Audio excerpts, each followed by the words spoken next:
having both squads out, 24 players to have a look at, so it's always good for the selectors. So you've had a big sort of pre-season leading into Dubai with obviously winning Oktoberfest Sevens and playing other tournaments, heading into Oceania. So how's the preparation going? Yeah, it's great. A lot of football this year, which is good. So we've got our main team heading to San Jose on Tuesday as well, and our other team's going to head to Oceania the following week. So 3 weekends of football, which is exactly what the players and the coaches want. And you have some new talent. Obviously, Morris is outstanding, going viral everywhere we go. Yeah, he's good. He's a special player, but he's got the big, strong men around him to be able to win the ball for him. And if you give him the football, he's dangerous. So good luck with the two teams. Maybe it's going to be a all-Aussie final. Oh, we'll see. There's some very good Fijian sides here. That's never an easy game, that one, and that was very physical. I thought the boys did well to hold them out. So maybe a repeat of the Oktoberfest Sevens final, Fiji against Australia? We'll see. I hope so. Thank you. Thanks.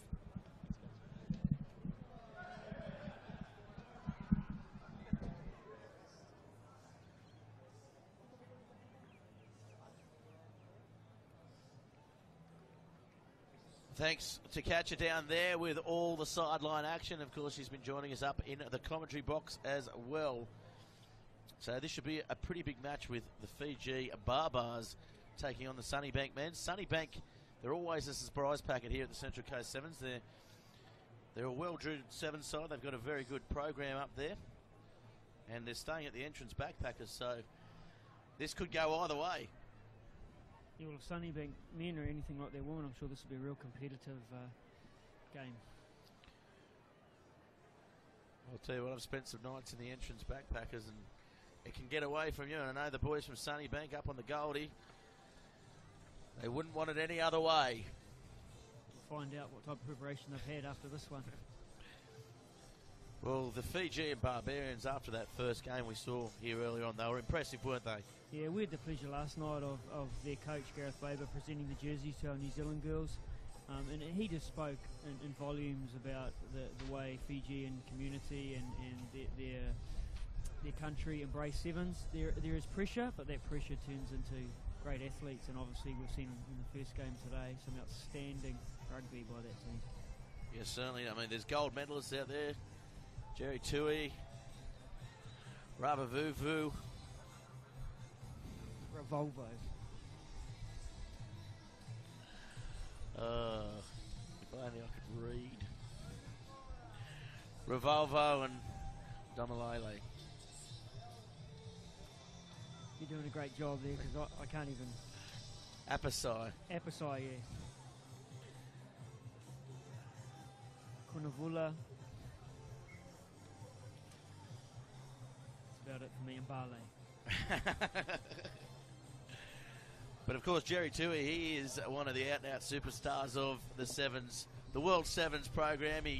He's a legend in Fiji, and I guess he's a legend here at the Central Coast Sevens.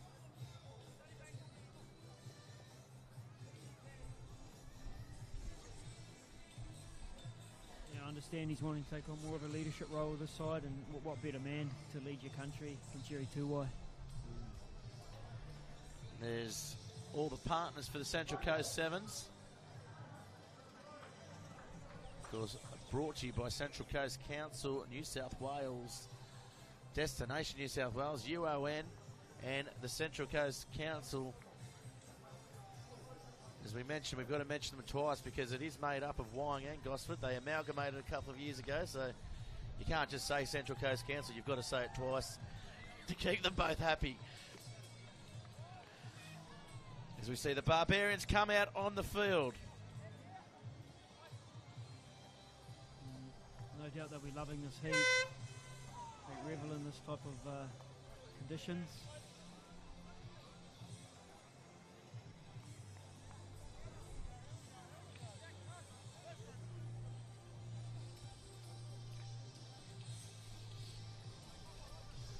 Of course, a couple of jersey changes, as is custom at these Sevens tournaments. Wouldn't expect anything less. As long as they let you know. That's exactly right. And the kickoff there, it's not the best one.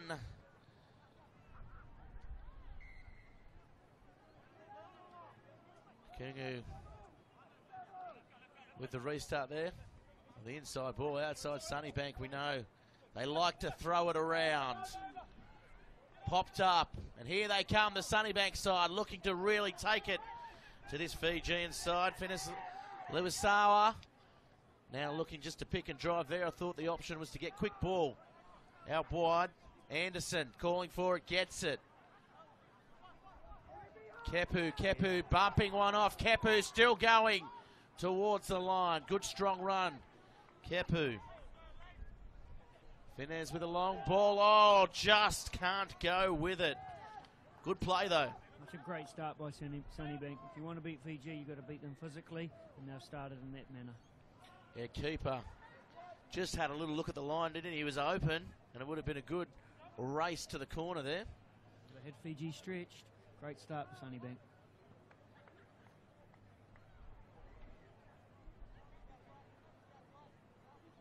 So it'll be a scrum. We saw the Fijian side, they got quite aggressive at scrum time. Yeah, they're big and strong, they like this set piece. Here they come. Oh, nice little in and away, jinking run, and he's going to have the pace. This is too good, and this is too good to watch. Nice work, Wasia Nakungu. Oh, he's almost pulled up, but he gets the ball down. What about the chase? Oh, yeah. That's outstanding. It was a great break. But that chase is outstanding. That's what you like to see in sevens. That'll bring the coach will be happy with that. Yeah, definitely. They started off so well, Sunnybank, but just the skill and the ability. Nakungu. His stride length, he accelerated, he stepped, his footwork was outstanding, and then his stride length to pull away from the defence. What a talent. Yeah, just, I don't know about fifth gear, but he certainly found a 6th, 7th and 8th, didn't he? Oh, he's outstanding. He has been outstanding on the circuit last year as well, and with him and Jerry Tuwai together, and they make it very difficult for the opposition. There he is on your screens. The ability to find the line and find each other in space, it's just a line break. It's telepathic, isn't it? Just a line break from first receiver. Outstanding. Now they've got the kickoff back again, which is what you want. Here they go, Tuai. Oh, the goose step, I love it. Good try. You spoke about Jerry Tuwai again, that little half break, made the break, offloaded, and then too much pace and power on the outside. Yeah, certainly he's a good link player, isn't he? He just sets up the play, and that was Kunavula. You've got to have those guys in the middle of the field who can play make to set those guys on the outside away, and there's no better team than Fiji with playmaking skills. I mean, just the size of the outside backs. He must be 6'8". Oh, he's 7'2". He's NBA. Probably weighs in at about a 140. You look across the other side of the field and you've got another guy who's 7'1".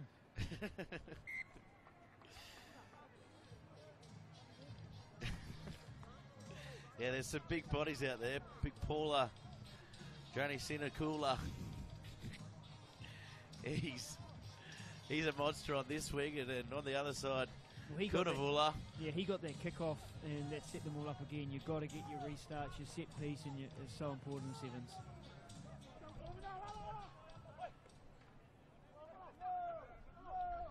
Nice strength in the tackle. This time, Sunnybank are up for it.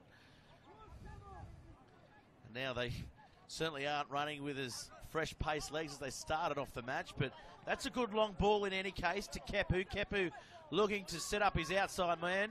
Gets the palm and he's brought down, Kepu, just over halfway.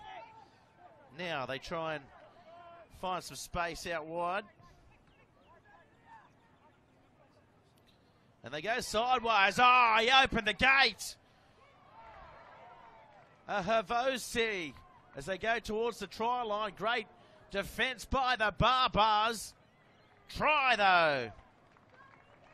Talk about tries of the tournament. That was brilliant by Sunnybank. Length of the field. It was keeper that time. He dropped one over this side, but he certainly made up for it there. Yeah, keeper started that game. He bumped a guy off earlier on the right-hand side of the field, and he made 2 line breaks there. He's outstanding. What about the open the gate, the show and go? I haven't seen that in about 10 years. I just like the way they're taking the game to the World Champions, and that's outstanding to see. It'd be great for these young guys out here. They'll get a lot from this experience. And it's great to have them here at the Central Coast Sevens. Of course, if you are watching in around the world, indeed in Fiji, let us know what you think. It is a wonderful tournament. And of course, if you do want to get involved in the tournament next year, contact Craig on the Central Coast Sevens Facebook site. Always looking for new opportunities. And we've seen the men's New Zealand development squad come over a couple of times here in the past. Yeah, we'd love to come this one, but we're off to the San Jose Sevens next weekend, so hopefully in the future we might be able to double up. Yeah, good little trip backwards then forwards. Straight there. You can fly direct now. Interested in the setup from Fiji. They're great at set plays and their tap starters. So let's have a look at what they got here. Here's Big Paula. He's going to take them on. 20 seconds go. Oh, that's the way to do it. Just run straight over them. Over the 10. He's looking for the long ball. He's too high. Oh, what a step off the left. Goes off the right, and that is just pure class and scores out wide. Again, Fiji setting that middle rack. Don't know which way to go on defence, and then two offers left, and then a goosey on the outside, and just too much speed. That's class. Isn't it, What? As we see the replay here, and when you've got boosts like that, and you play like that, it all comes together. So the siren goes. It's going to be kicked from out wide, 5 in from touch. It's a tough one. You see a guy like that, that's worth the price of admission. No doubt about that. At half time here on the main ground, and it is Fiji leading 19-0. Kick to come. Of course, the crowd growing. Given that Oh, that's a good kick. Oh, just across the face with a great effort. So yes, remains 19. Almost there, and that's going to be called half time. 19-5 the score. Sunnybank putting in a good show early on, but the Barbarians just proving why indeed they've got the world champion players in there. And they're just a little bit more classy at the moment, aren't they? Yeah, Coach Baber, he's obviously brought one of his top lineups here. He's expecting big things in them, delivering today. With lots of the different coaches and players. Of course, Coach Barber, not named after the Barbars. He had the, he didn't change his name by default. Shares the same first name with me though, so we'll let him off. I take it the Aussies are playing the Barbarians tonight, is that correct? Yeah, that is correct. Alan Jones, plenty of sledging going on as well on Twitter. Oh. Alan Jones said if I win, I should take Checker's job, and Checker said no worries, I wouldn't mind your pay packet to talk on the radio. Those two going head to head would be a great interview, wouldn't it?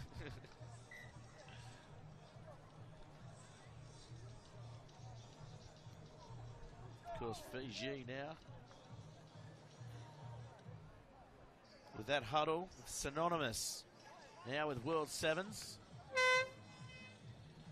It'll be Sunnybank to kick off. The Barbars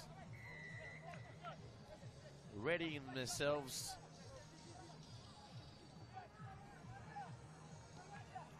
And it's a flattish kick. It might be right on the money. No, they come up with it. It was just inside the 10, and the Fijian Barbarian side get away. And now, look at this. This is going to be no one coming near him. Kunavula goes over for his second. Good try. Oh, just outstanding from the restart again. Yeah, that's AFL quality. Got up on his feet, took the ball above his head, created a ruck, and created the space through the middle, and you're away. Got to get your restarts in sevens. Yeah, he certainly got right up there. And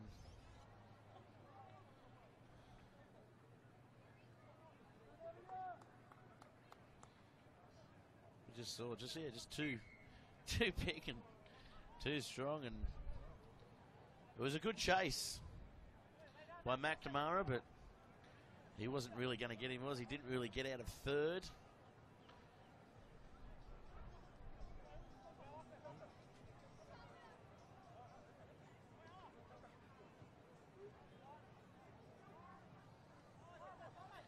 Waratahs on the field in the 7.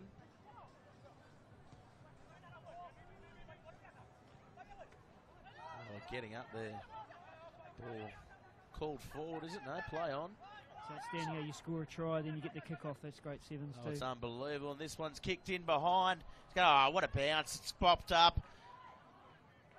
And it's been knocked on over the line. So I see Sunnybank now. Oh, nice chip and chase. It's going to hold up, is it, for finesse? And oh, he's taken from behind, is he? No, referee says play on. Nice little step on the inside. Barley offloading, and now this could be trouble for Sunnybank. Oh, he almost spills the ball out the back for Paula to score a try. Paula, what a great name. No, I just like Drana Sinakula is the last name. I love the work rate of their forwards. They get back in support, they create. They're great to watch. Oh yeah, they're unbelievable to watch, and we see the replay here. I'll watch this again. Made some subs like for like. They look alike.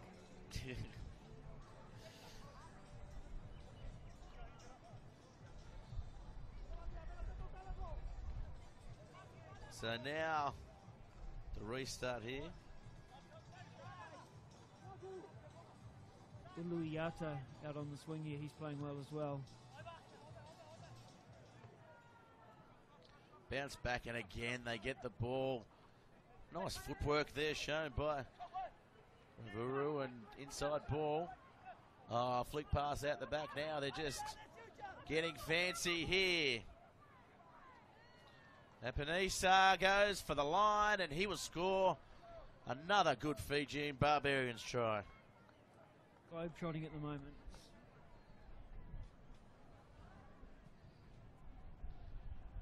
It's too good with still 3.5 minutes to go in the half. This could be somewhat of a record if they keep going.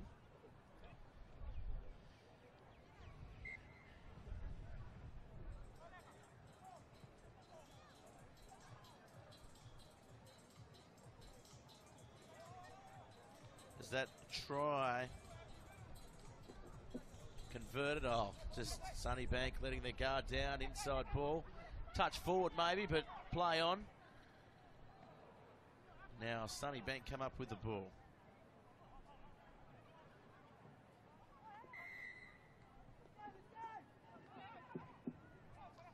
Sunnybank now looking to play out of their 22. They haven't been put off by this classy Fijian side, but they will try and play out against this Fijian side. McNamara brought down 30 metres out. Dummy looking to catch some lazy defenders there.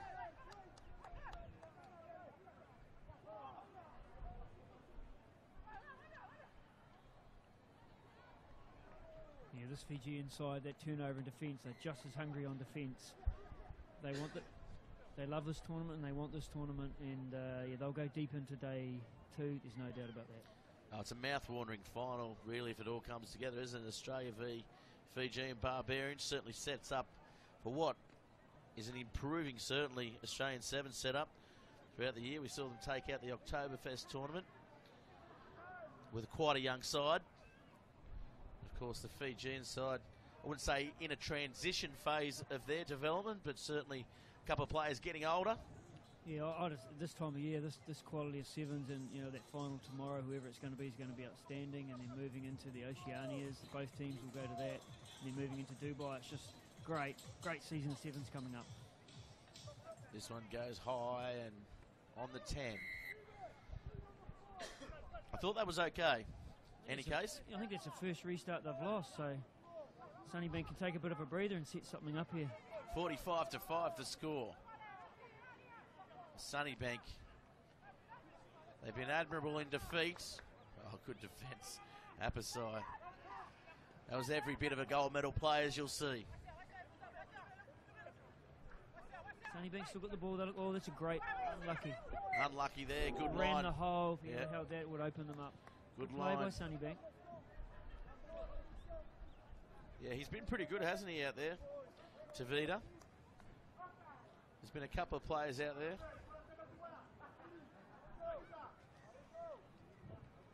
For the Sunnybank side, who certainly have held their head up high.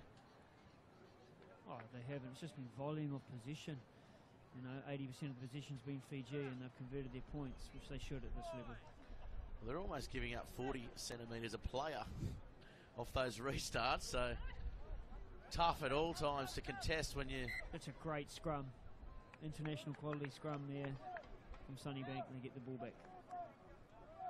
As I was saying, tough to compete, isn't it, when you're giving up such a big height advantage. Shoe size.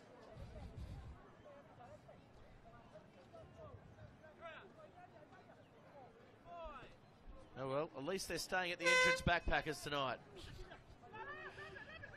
Something to go home about. Oh, the short side opens up. Everyone giving chase. The Hooter's gone, and he gets over, and he puts the ball down in the corner. He scored the first try, or the second try in the first half, and he scored the last. He's been a standout. If you guys see a good effort there. The space was there as we see the replay.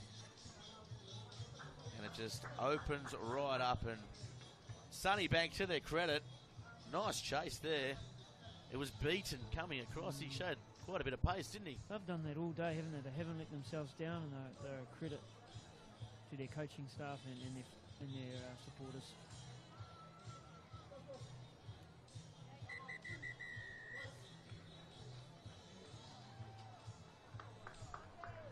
So we're going to see now Lunakau, sorry, and taking on the club rugby side of West Harbour. So this one, it'll be an interesting fixture. West Harbour going quite well last year in the Shoot Shield. And they do have, they are one of these clubs with a good sevens program. I know the head coach of 15 aside format, Tom Loudon, very passionate about off-season stuff. Perry Maker, a good sevens player in his own right. The coach here. It's great to see these sides putting these teams out in this competition. Really good for Australian rugby. Nice restart, or start of the day there. Drury Hawkins gets it deep, and that's probably the best option for these sides coming against these Fijian players. The quick one taken by Nasina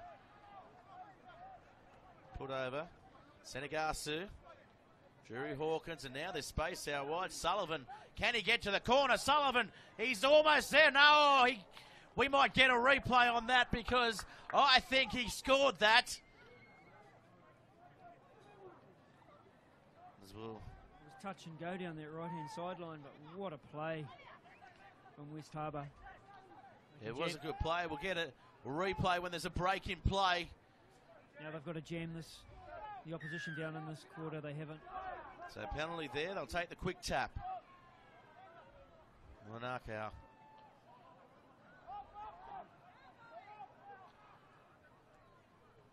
Nice step on the inside. West Harbour, this is where they'll struggle. The passing and sticking.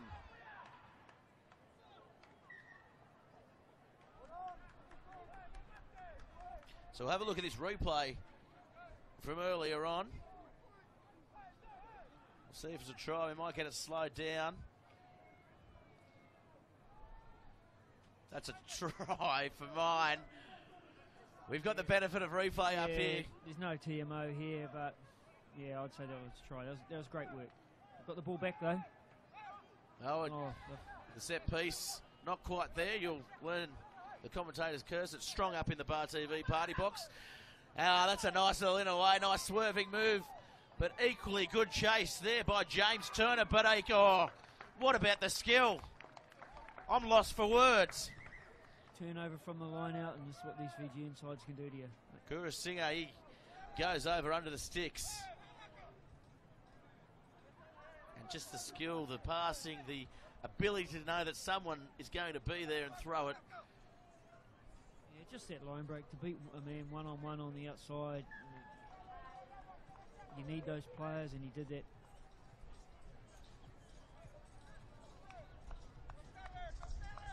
Well, the in and away, I mean, scorching and tiptoeing down the sideline. Just knowing that someone was there, and they just shrugged off him.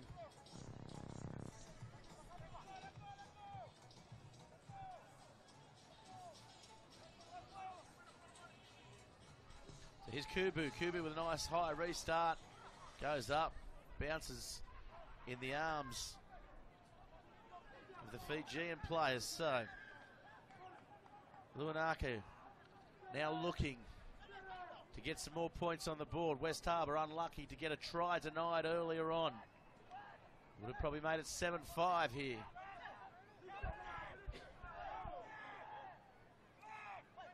Pass comes out as they step back towards the try line, and this could be the second here. Stepping on the inside, dancing with the try line, and he'll go over. Another outstanding try. Two very good rucks. We are playing the new laws here. We're a little bit different as soon as the tackler goes to ground, and then one arrival from the support team creates an offside line. So you don't need two over the ruck anymore. There's good evidence of that, and they used the space laterally and scored in the corner.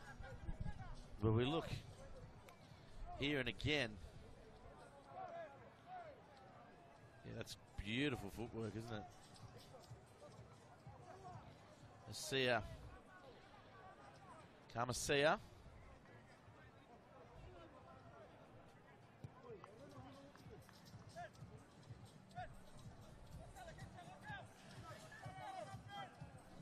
Some of the tries that we've seen in the last little bit have just been top quality. It's just such a good watch.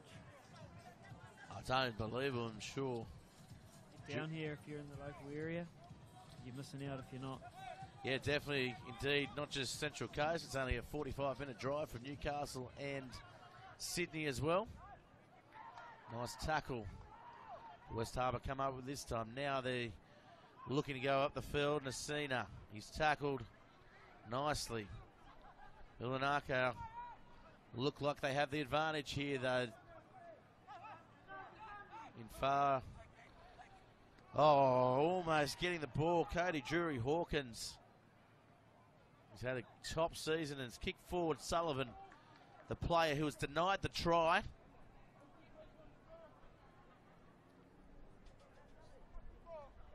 West Harbour are taking the ball to the line. They're playing right up in there, being very aggressive, and they create an opportunity there. Just unfortunate they weren't accurate enough to finish that off. Well, they're giving up a 12-0 lead at the moment. Just explain to our audience out there who are new to sevens that how hard it is to come back in a game of sevens, giving up, I guess, a 12-point deficit. It was two converted tries, and most teams try and make you score in the corners if possible, so the conversions become crucial. So you've actually got to score 3 times to actually win the match if it's 12-0 down. A bit of an injury out there, so we'll have a bit of a break in play, and thanks to our partners here, Destination New South Wales, of course. Get on the website to find out everything you want to do New South Wales wise. Of course, if you are visiting the Central Coast, plenty of things to do down here. The University of Newcastle, of course, the major partner of the men's side of the draw.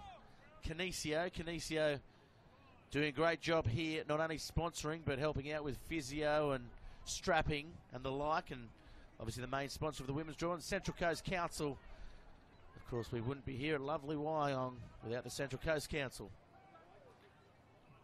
Lanakau, oh, nice little footwork. Oh, the no-look pass. Now they're really turning it on. The ball spills, though. Penalty offside. There's a long advantage used there. Sometimes in sevens it's only one pass. Fair enough, though.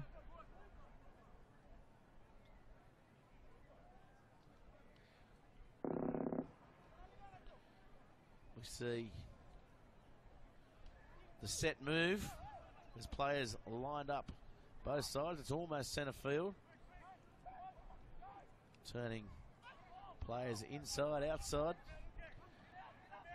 In the end, the West Harbour players were savvy to it. Well, that's a nice dummy. Stepping and straightening, picking up, going himself, and He's going to have to release the ball there. Yeah, that's a penalty. That's a well-deserved penalty for West Harbour. Great defence. They didn't go far with that tap play. Just a little bit lost now, the West Harbour side. Oh, good tackle on Drury Hawkins. Messina comes up with it. Now they look to go wide. Senegasau held up in the tackle, 22 out. They need to score here, West Harbour. Now they get over the 22. Here's Drury Hawkins. Drury Hawkins gets an arm free. Popping the pass to Messina, who came out of nowhere. He picks up and goes himself. This is an inside ball. There's support both sides. Can he go all the way? He's going to put the foot down. And now it's James Turner for the first try for West Harbour. And they can go into the second half feeling unlucky with that try denied early in the first half.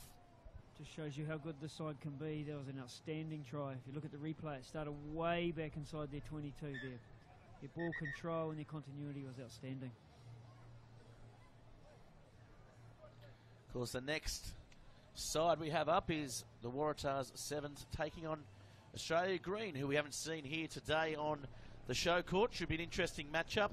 Of course, plenty of those Waratahs players looking to find themselves Australian contracts. They do train semi-professional. The Waratahs side. Be an interesting matchup to see how hard they go at it. Any Australian versus Australian side, I imagine there's a bit of feeling and a bit of pride on the line. For this West Harbour side in this game here, that's a great try for them. I think they're back in this game. If they can get the next kick-off, get back in it, they'll be in the hunt. Up against Australia Green. Now that should be a cracking game. And on ground 2 it will be Liverpool so just a couple of players Icons. out there struggling at the moment with Waratahs and Australian Green. The Ulanaki side there hunched over. They know they're in for a big second half here for all our viewers at home on Bar TV Sports. Of course, get involved with Bar TV Sports at Bar TV Sports on Twitter, hashtag Bar TV Sports. And of course, hashtag C7S. We'll get involved with some of your tweets out there.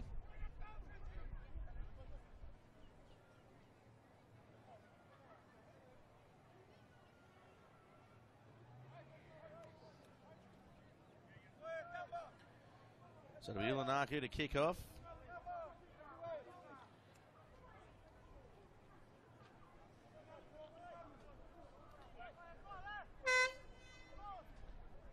See what West Harbour can do from this kick-off. They get the first go at it. Yeah, they'll want to hit back early, get within striking range. Oh, nicely batted back by Ilanaku. It was a perfect kick-off again. It went 10.5 metres and it gave their chasers great opportunity to get it back. However, they've made an error here, so West Harbour still in it.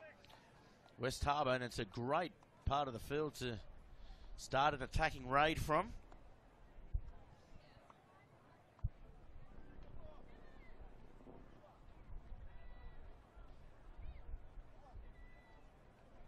Set up 2 backs on the left and 1 on the right. Just look for that halfback to taxi and go to the right and try and set his winger up. Special shout out to Jill Scanlon, watching over in Vanuatu. Lucky for some, but massive fan, and she's always been a big contributor to us here at the Central Coast 7. So thanks for tuning in, Jill. And now the ball comes wide. Palm comes out, and the foot goes out.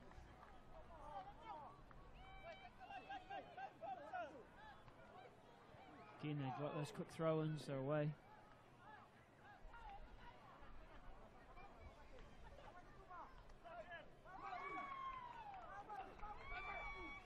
Oh, that's a lovely ball on the inside. Kurasiga, he's going to go over for his second. It was Nabarisi, though, his footwork, his line break, and then the offload that set that up.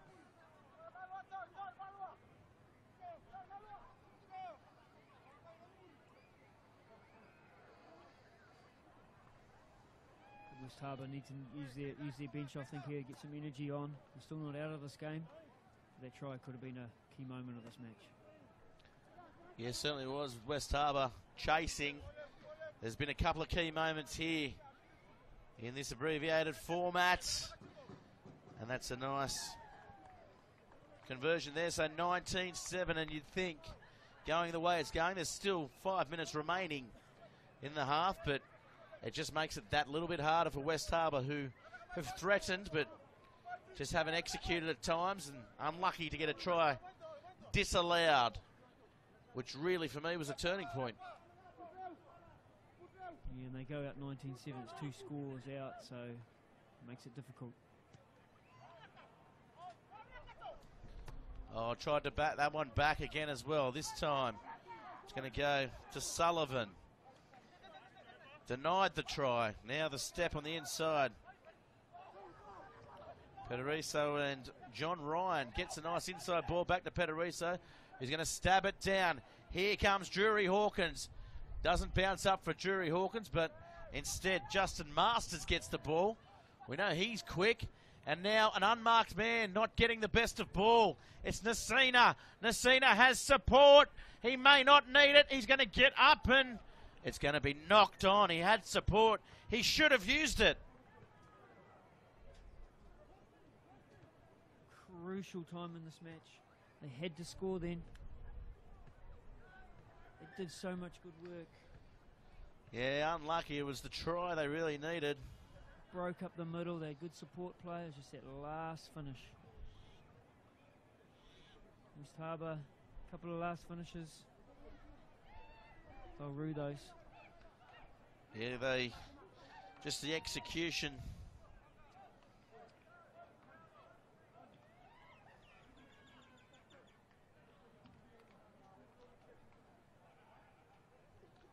As we'll see a scrum 5 out, so they'll need to pressure the scrum here.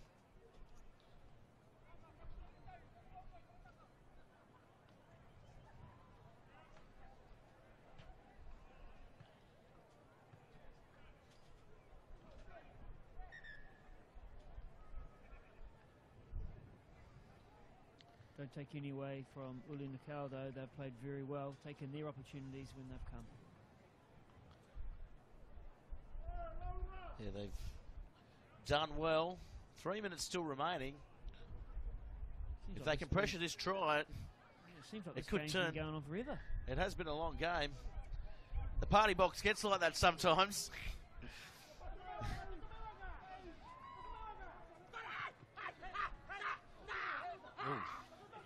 Couple of scary little antics there by Ilanaku, and now they come up with a ball. It's worked for them. Inside ball was on. He couldn't get it away, but there's swarms there. Caught the ball one-handed, and the pace, the height, everything. Alapate goes over for a try.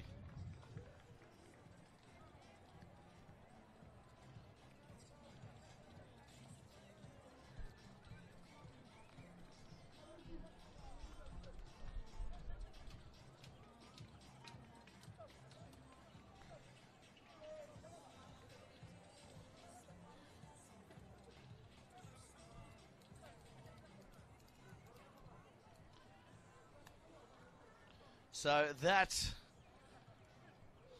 all but scars the chances here of West Harbour.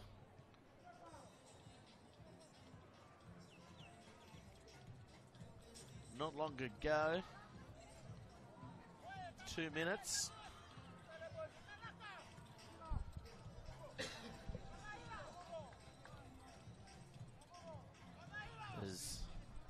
They'll get one more chance to solidify the lead and their place in the tournament. That's another great kickoff restart and going up for the bat back and couldn't get it, but they go forward off West Harbour. So they come up with it anyway. Ilanaka, the long ball out wide, trying to get over the halfway and almost popping the ball around the corner. Oh, nice step off the right. So good off their feet here today as Kubu is taken down.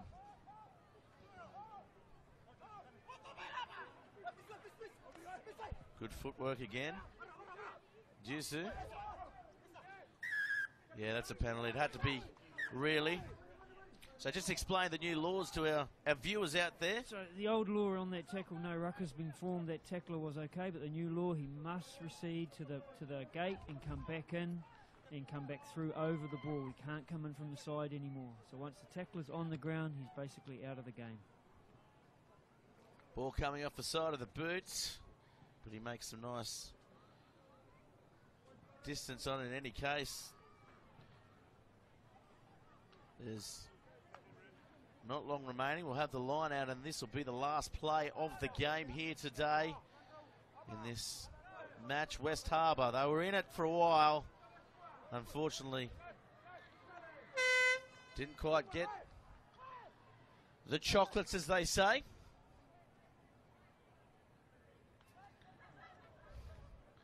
Almost jumped over him then. That's the highest goose step I've ever seen. Not quite sure what he was trying to do. And now, here they go.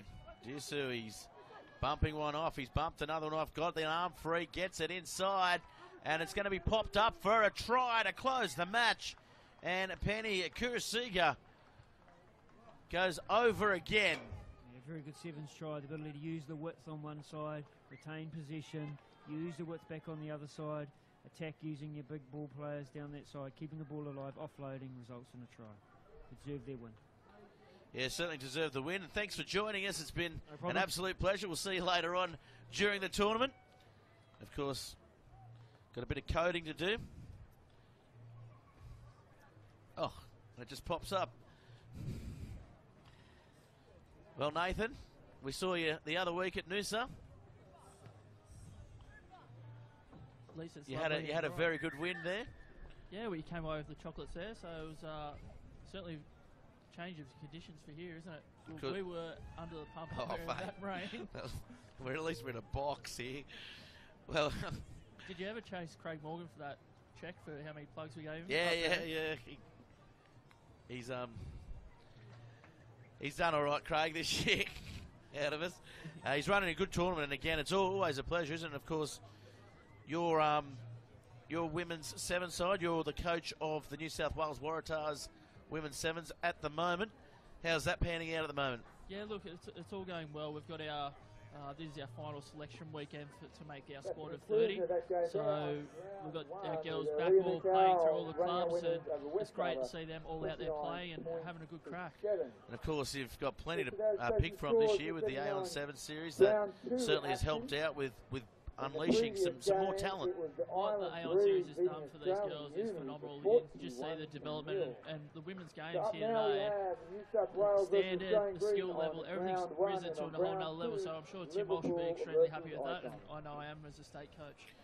Yeah, 100%. And of course, successful 2 weeks ago with Tribe. No Tribes sevens here today.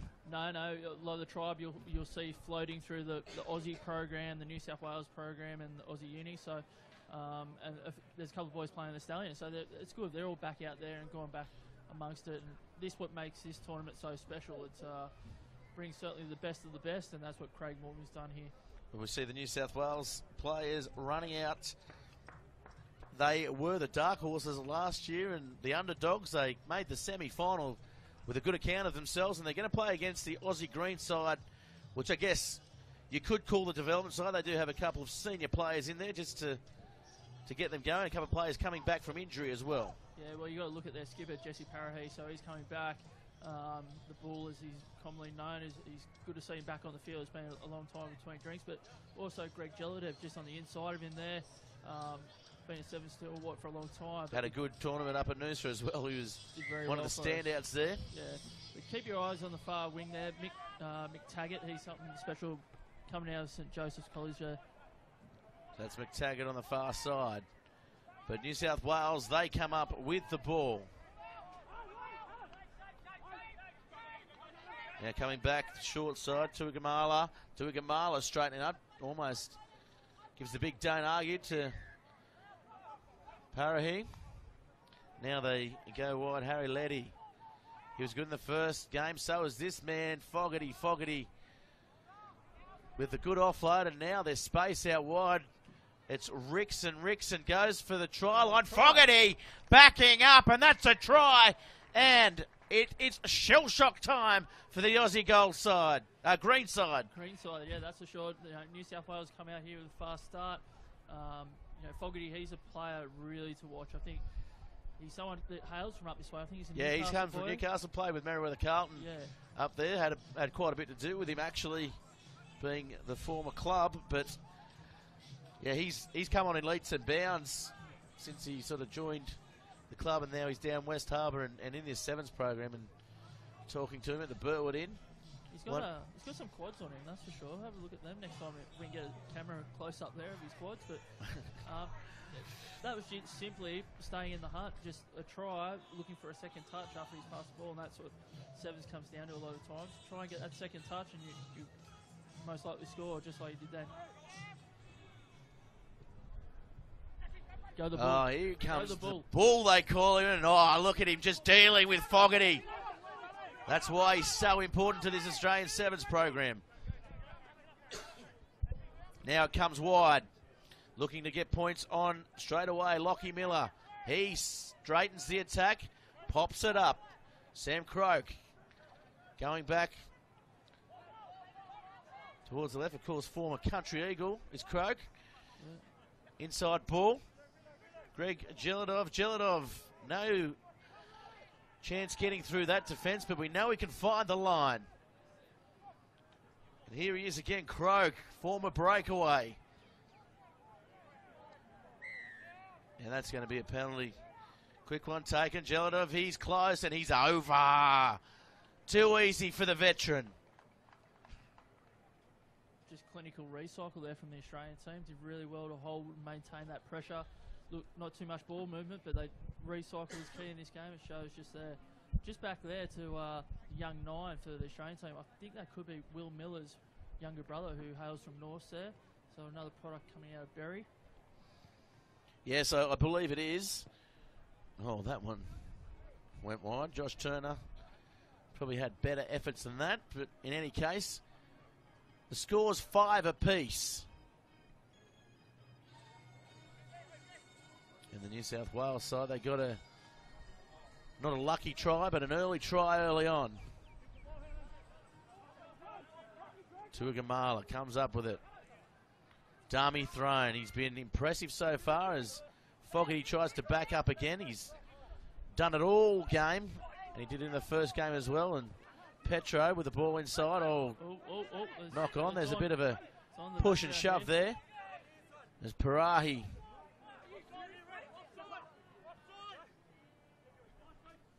Didn't quite see what went on.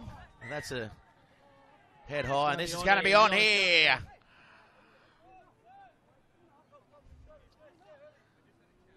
Big jail. Seniwanawa. Yeah, that's the yellow card.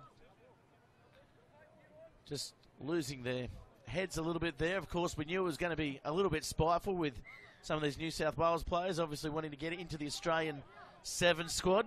Yeah, look, it's going to be a physical encounter. Definitely, you're going up against the Australian team. You want to try and put your name out there, but there's a way you got to go about it. That's just not on in sevens, and you just put your team down to 6 players against a really talented team. That's where it's going to cost you on the scoreboard. So Matt McTaggart with a quick tap. We said watch out for him at the start of the broadcast. Nice ball to Croak. Croak out wide. Almost getting it up. Pops the ball up to Paray. Paray goes for the try line. He's held up.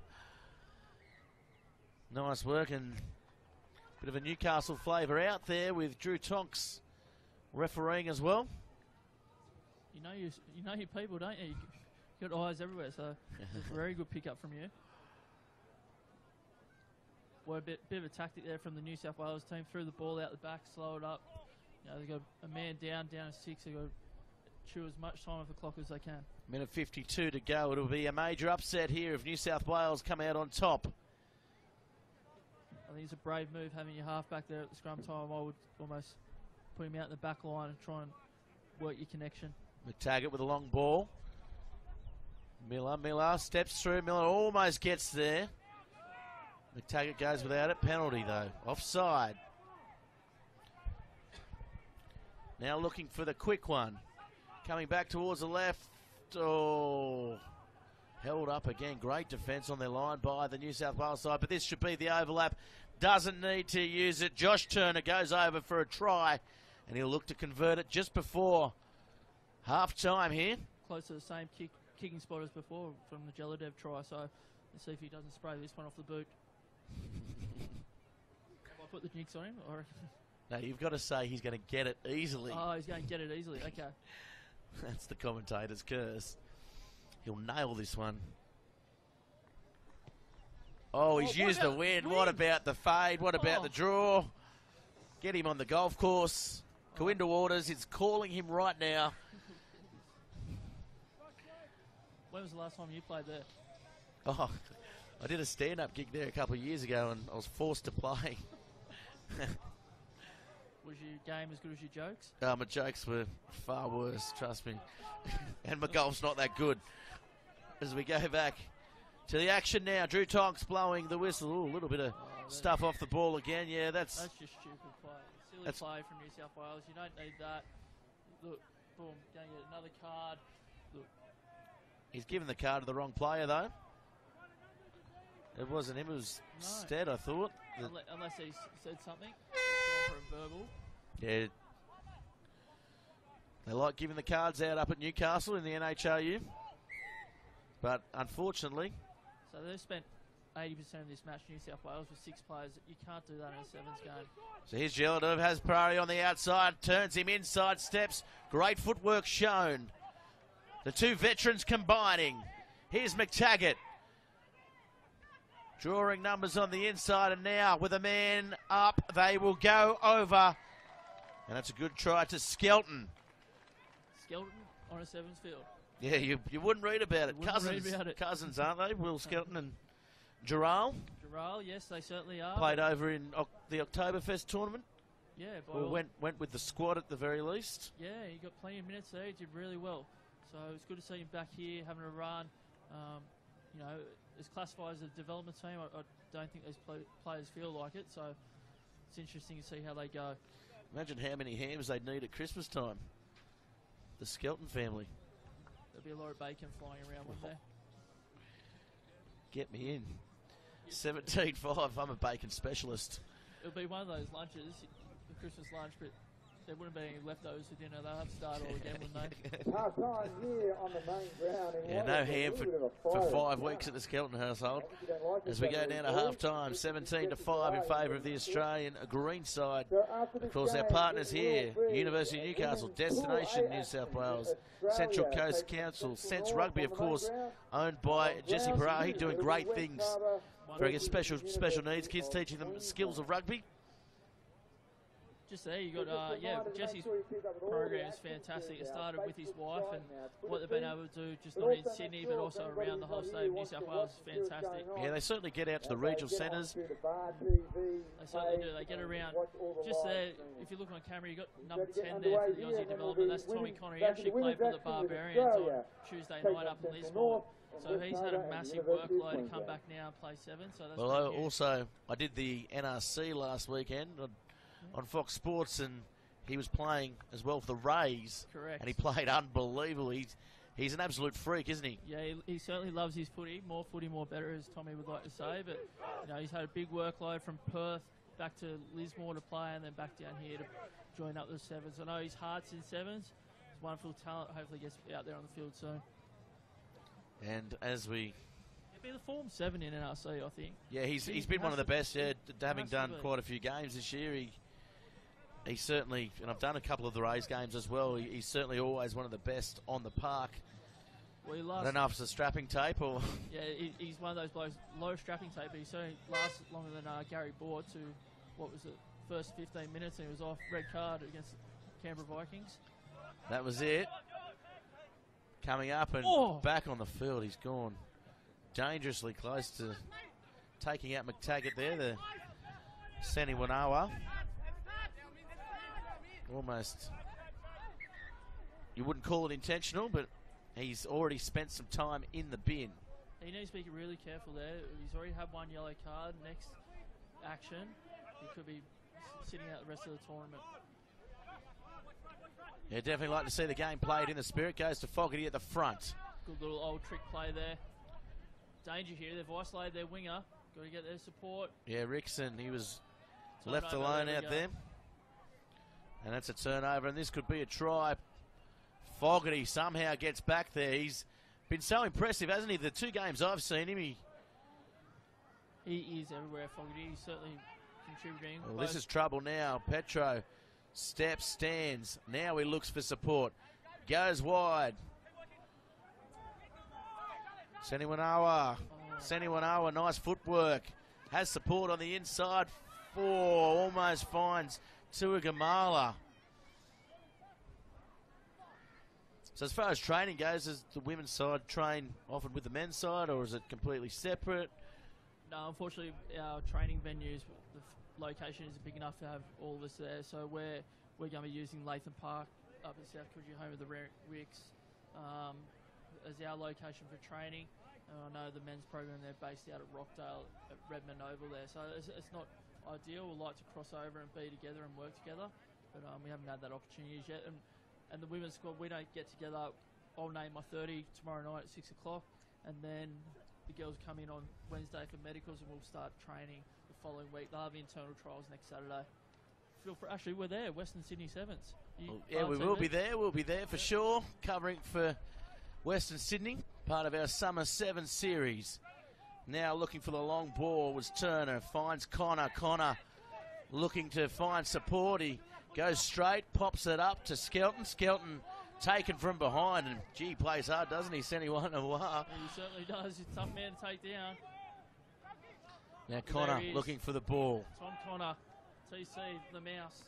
Connor goes to McTaggart now. Gelative has space out wide. That's Henry Clooney's Ross, and back inside to McTaggart, and too easy in the end for the Australian Green side. Certainly has been. New South Wales have had to do a lot of work in defence when they've been down 6 men for a lot of the time. So look, they're getting fresh legs out there now. We'll see how they go, if that has a bit of an impact and change of the tempo.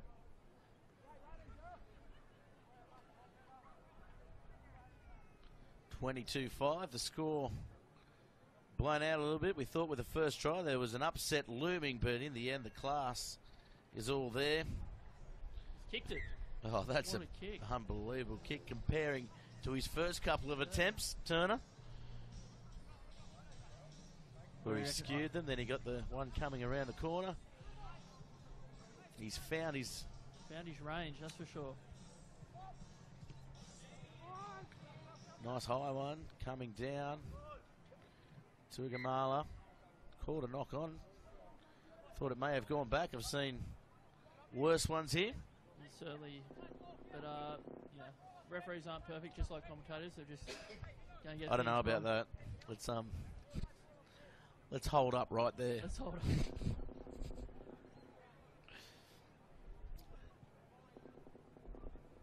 Of course. It's a massive day here at Central Coast Sevens. We're here again live all day tomorrow on Bar TV Sports. Yeah, taken out for sure. Hold it. That could be red card. That is. That's his second offence. A certain red card. It was.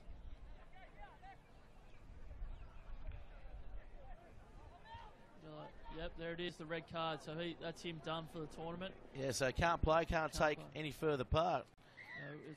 That's a real discipline issue that New South Wales is going to have a look at with that. Turner. Now they come back to the left. What a ball. Oh, lovely ball out wide, and Skelton goes over for his third try here on the Central Coast. Is that Matt Hood in 7? It is Matt Hood. You are correct. What a ball. What a ball from the Hood. He certainly got it right in the point that he wanted to, and that just shows the skill level of this kid and why he's signed to the Aussie Sevens program. He was a fine talent that they spotted at the Nationals last year down in Adelaide, and he's come on in leaps and bounds. A kid from up north in Northern Territory, I believe. So yeah, he is. Darwin boy. Darwin, or is he Darwin? Yeah, there and thereabouts. If anyone from Darwin, just tweet us, let us know if he is. Yeah, certainly let us know, of course. Let us know at Bar TV Sports or at CC7S Of course, hashtag CC7S. It's great to be involved with such a well-regarded tournament. The Waratahs are about to make a big. So Turner now with the restart. It's a nice high restart. That's one of the best of the day. That is. Just up nice, high and straight. It's a critical skill you need to have in sevens, your restarts. If you can get that ball back. So here's Matt Hood again. Matt Hood stepping, going straight, straightening up. Has he got the pace? Has he got the legs? He certainly has. Under the sticks, you mentioned what a talent he was. Well, it was on display right there. There he is, the Hood. The Hood's back in the house with that try. Well done by him. The Hood's back in the Hood. Yeah, exactly. A bit like Craig Morgan. You know, he used to move that fast back in the day, Craig. Oh, I'm surprised he still doesn't. See him getting around the oval at the moment. It's a slow lap, as he likes to say. So Bar TV's there next weekend, the Western Sydney Sevens. We are there for one day. One day. The finals day. One day and one day only. So that's right. Get out there. If people haven't made their way up the Central Coast, the Sevens is on again next weekend at lovely Granville Park, I believe. It's Granville Park. It is. Home of the two Blues. The mighty Parramatta. My favourite shoot shield side. Outside the Newcastle Wildfires, who got kicked out. How good's your memory? I remember the Wildfires. When was that? I played it. I played for them. As we go now. 99 was there last year, and this could be a try. McTaggart slices through, and he will score one final try. And that solidifies the Aussie Green's place in the tournament. That's it. Well, good performance from the Aussie Green there. You know, came over, had some discipline issues that they had to take on with the New South Wales team. Handled it like true professionals that they are, and they've come out on top. It was a wonderful effort. They certainly have. Are you going to join us for the next game as well, or do you have to get back to your coaching duties? No, I can stick around for the next one. I'll do the doubler. Nice work. Clearly, no one else is coming in to replace me, so no overtime for you. We're going to take a quick break and come back with all the action with the Australian women's side featuring yet again.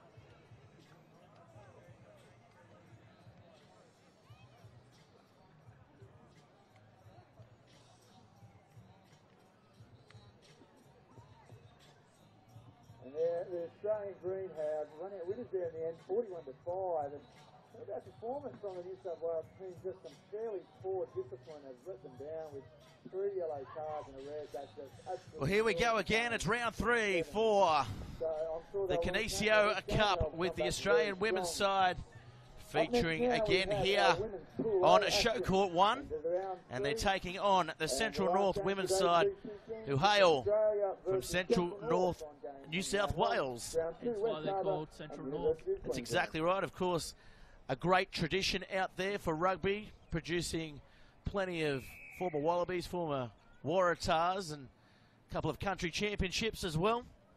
Just for all those Manly Marlins and Mermaids people out there, I know you've been tuning in and wanting to find out the latest about Katie Harrison. She is doing well in hospital.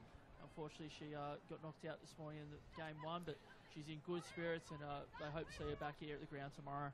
Yes, and hopefully we can have a chat to Katie. I know you're listening in on your bed at hospital, and we'd love to have you up here in the party box.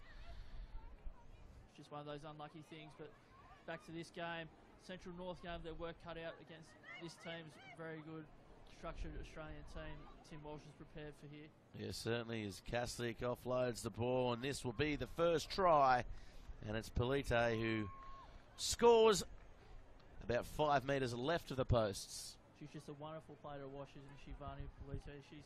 Every time she gets the ball, it's a real pleasure to watch her play footy. Just a very well-balanced runner. She is, isn't she? She gets it long glides. She's powerful. You see her use her fend against those New Zealand teams that are on the World Series. She's certainly an outstanding player to watch. So conversion successful as well. Good to see Shani and Shano out there with Williams and Shannon Perry. Yeah, they're the Bash brothers. Yeah, I mean the Mighty Ducks. They certainly pulled off some big hits in their last match. Now, They broke a record earlier on here, the Australian women's side, scoring 40 unanswered points in the first half. Can they go one better here today? Central North. What a proud moment for everybody out there representing Central North. And as they come wide now and the space opens up, it's Emma Sykes scoring another try for the Australian side. So, 12-0, the Australian ladies team go ahead. Just too easy for them at the moment. Just clinical passes out in front, running onto it.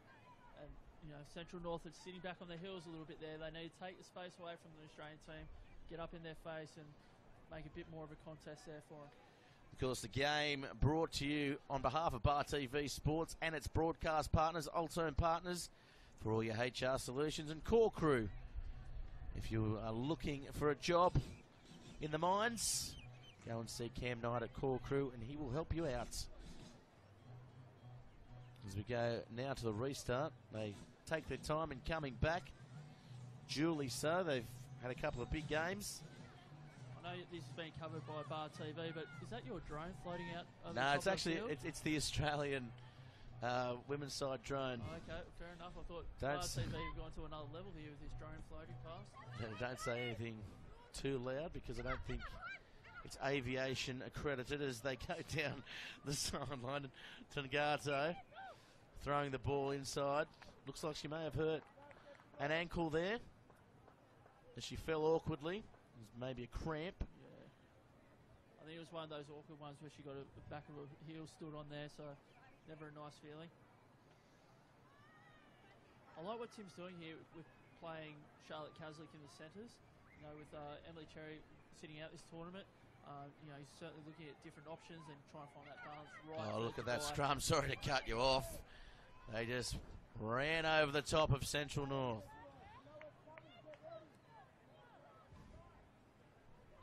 For such a small region up at Central North, geez, they produce some really talented football players. You may not see it here in this game, but because they're up against a quality and outstanding Australian professional outfit, but they certainly bat well above their weight, that region, for talented players. Looking to get on the outside.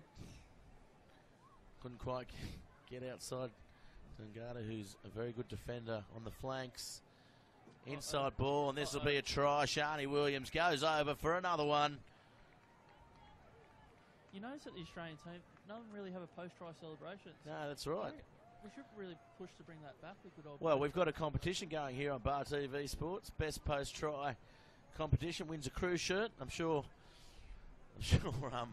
one of these world champion one of these Olympic champion Australian players would love a Bar TV Sports cruise shirt. That is a real selling point, that. Isn't it what? Yeah, I'm sure they'll rewind and watch the highlights tonight. You can see them featured here behind us on our production stuff, and it's all about the brand, mate. The brand. The brand. You're talking about the James O'Connor brand? Yeah. The brand. Well, that kick, it may not find the distance. Oh, it does. Oh, bounces up. Williams, all the experience showing there. Short arm, though. Got the call from the touch judge. I don't know about that one. Thought it was fine. Yeah, it could have gone either way, but, you know, the Aussies are going to get that on the World Series, so they've got to react and adapt here. And it's actually nice to see Central North with the ball up near over halfway. They've been down, under the pump down there, 22. Knock on, though, so Central North playing at the Australian side. Fukuola out there in the 4 jersey. So have you got your tickets for the Sydney Sevens? Are you heading down there? No, I'll be probably working somewhere. Doing cricket. It's still cricket season. Cricket season, yes. Doing some work on Bar TV Sports. As now there's space out wide. Inside ball to Kaslik with a dummy, and Kaslik, it's all class. There it is. And she goes over for another try in the tournament. Certainly bagged a few of them. Unbelievable to watch here, and if you're watching in on Bar TV Sports, you're privileged here to watch this Australian women's 7 side. I'm sure the Kaslik family are watching up there in Brisbane, and they'll be cheering her on. I know Charlotte's parents have travelled down for this one to watch her their daughter run around, but certainly their brothers will be sitting at home watching this, aka the Dragon, so he'll be onto it. Loving it. He certainly does. He loves his bar TV. He watches it. It's the only way he can keep up with all the sevens. He was meant to come up with Noosa, but obviously decided against it once he saw a couple of raindrops. Yeah, I don't blame him. He saw the weather radar. Couple of raindrops. I'll tell you what, I've never been in a cyclone before and had to work all the way through it. What about your cameraman who had to be up that little tower? Up the scissor lift? Up the scissor lift. That was outrageous. I doubt any other production crew in Australia would have kept going. No. Channel 9 wouldn't have done that. They would have called it off. Yeah.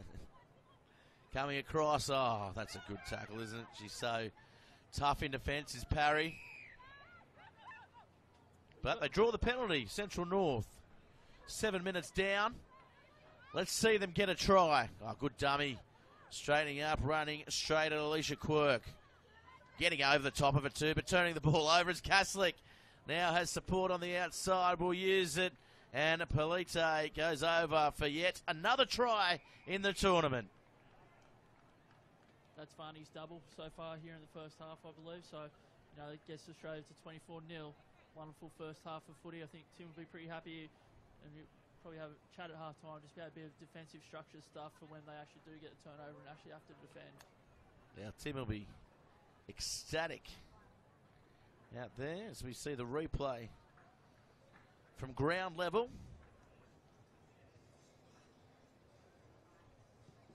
Five metres in, the wind has picked up again, and it'll be no good. And that's half time here on the main ground. So half time, we're going to take a quick break and come back. Ladies and gentlemen, probably in a second. Very, very well against one of these best. We were going to take a quick break, but we've got some breaking news here on Bar TV Sports. We certainly do. As I said at the start of the game, that Katie Harrison was doing really well. She's done that well. She got herself back to the ground, so she's out there in the team huddle. Just to the left there of Shani Williams, so great to see Katie back here, and we might try and grab her a bit later on, just check on her and get an update on how she's doing. Get her up here and we'll have a chat to her and see how Wyong Hospital was. Did she order the jelly? Yeah, well, she is a sweet tooth, so she probably went straight for the jelly or the lollies, but she certainly played the game of her life for that minute and a half that she was on before she... Well, she threw an unbelievable ball before she got injured. It led to the try. So, I saw the Marlins players. Marlins and the Mermaids will be. The Mermaids, sorry. Yeah, they'll be very happy to see it back here on her feet, doing well. So referee calls for time back on.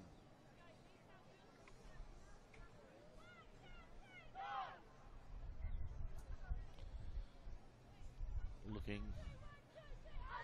As the Aussie girls 29-0, so not getting the record that we saw in the first game here of the day. No, against a very young West Harbour side, they racked up 42 points to nil at half-time. That was some incredible football. I know Tim likes to start fast in his tournaments and come home strong, so for them to do that in the first half of the game was really good to watch.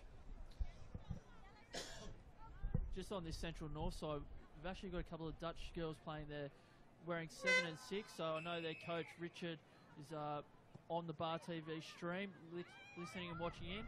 So welcome, Richard. I hope it's lovely over there in Amsterdam.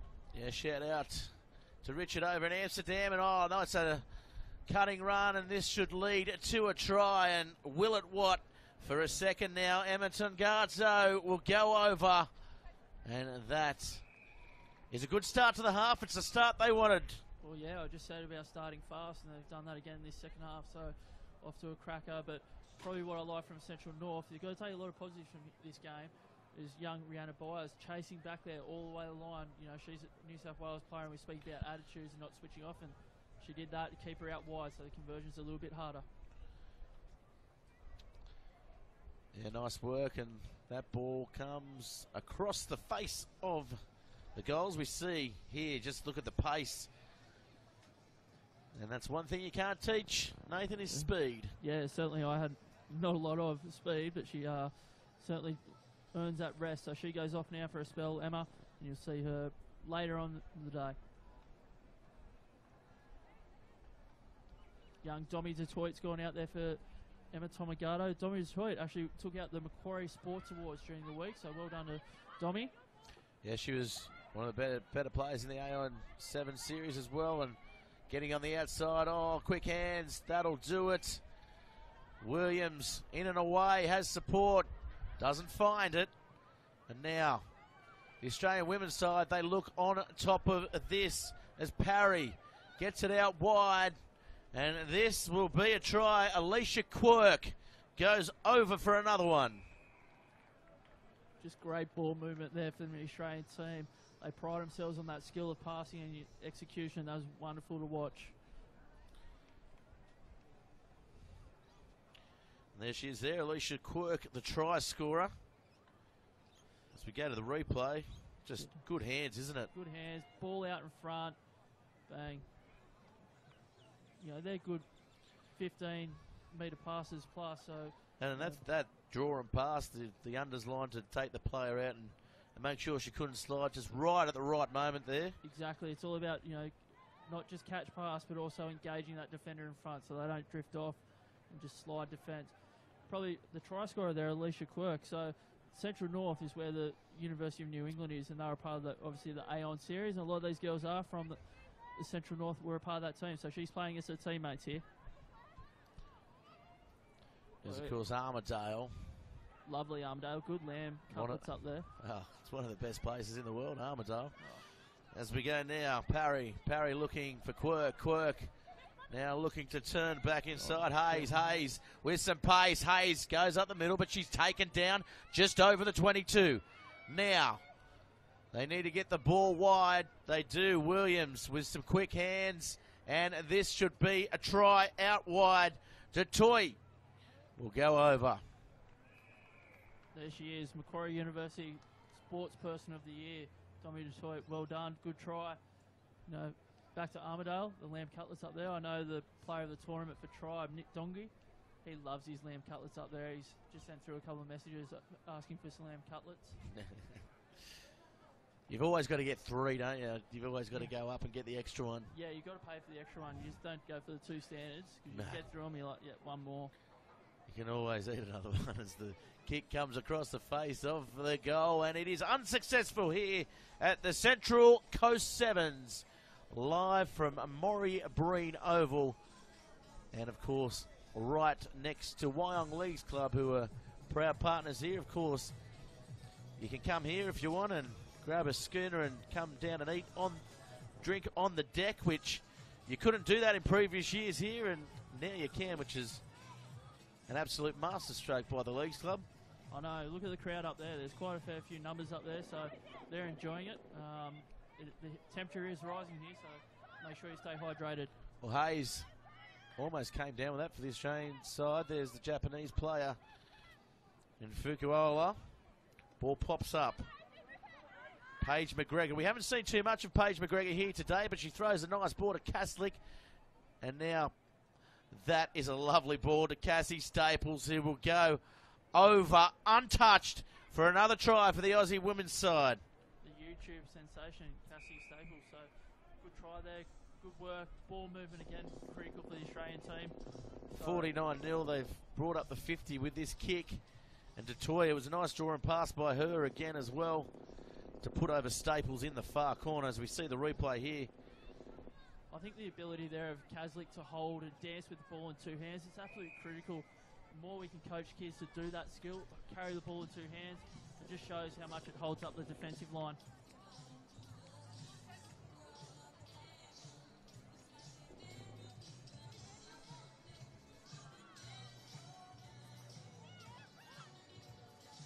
$51-0 is the score. There's still a couple of minutes remaining in the match. And what an atmosphere it is here on the Central Coast. Of course, if you are in the area thinking about coming, get here tomorrow. It's finals day, or get here for the afternoon session. Still plenty to do. Yeah, there's still plenty of rugby to go on today, so we've just had the second Oh, round here of we the go match. again. Sorry to cut you off. The big dummy. And Detroit goes over for another try. You can see why they call her Stinger. Every time she gets the ball, she makes you sting and gets across that line. I don't know. What would you say, Steve? 56-0. The shoulder injury. Shoulder injury? Maybe. Who's impressed you so far? Obviously, we've had, this is the third round of the women's now coming into it. Who's been the standout team for yourself? I think the Australian side. I think University of Queensland, they were unlucky to draw the Australian side. Obviously, they would have had higher expectations. And Canada as well. Obviously, the Australian side and Canada met in the final a couple of years ago. I think 3 years ago. I think at the moment those two sides are probably the two best, and then Fijiana as well. Fijiana, I've seen some quality from them. The Stars, they were pretty good too. They beat Fijiana. Yeah, they actually beat Fijiana. That's a bit of a shock. Wow, that's a really good restart. That's unbelievable. Goes back, and Central North come up with it. Nice strong run. Gilligley. Oh, the kick into open space. Nice little chip and chase. The thought was there, but the chase wasn't. So this will be another try to Staples as she winds up, runs down the sideline, 5 metres in, and another try for the double for Staples in the 2 jersey. Very impressive. What a finish there. You know, the hooter went. She could have had the opportunity to just kick it out, but great. So she backed herself, took it on down the edge, and got the reward that she thoroughly deserves. So well done. Yes, they're so good on those edges, aren't they? And we see here she gets the ball. Staples and just glides. It's a gliding running motion, isn't it? So quick. The ponytail can't keep up. She's going that quick. Like Tom Connor's top knot. What is it? When's he going to grow up, that kid, and get a proper haircut? I've always into him about his hair. He needs to grow up one day, but he's only one bloke I reckon can pull that top knot off. Is he signature now? Yeah, he's got his own brand now, Tom Connor. He's been playing NRC, he's club rugby, and indeed on the 7th circuit. He literally gets around, doesn't he, for another 7? He does, yeah. He's in everything. He's pilfering everything off everyone. Exactly. I wonder what he's like off the field. If he's a quiet guy or he goes for it. We're going to go now to an interview. The Australian crowd, but also playing against the Aussies as well and helping develop their games. So very excited to be here. Yeah, there's quite a good opposition coming up, not just the internationals, but the local ones as well, like with Pride and Sydney Uni. Yeah, and that's what I said. It's really nice to see some of the local girls, some of the Sydney girls come up here and give us a bit of a run for our money, but also the international girls as well, like Canada and New Zealand development, also helping us build towards the World Series. Thank you. Good luck. No worries. Thank you.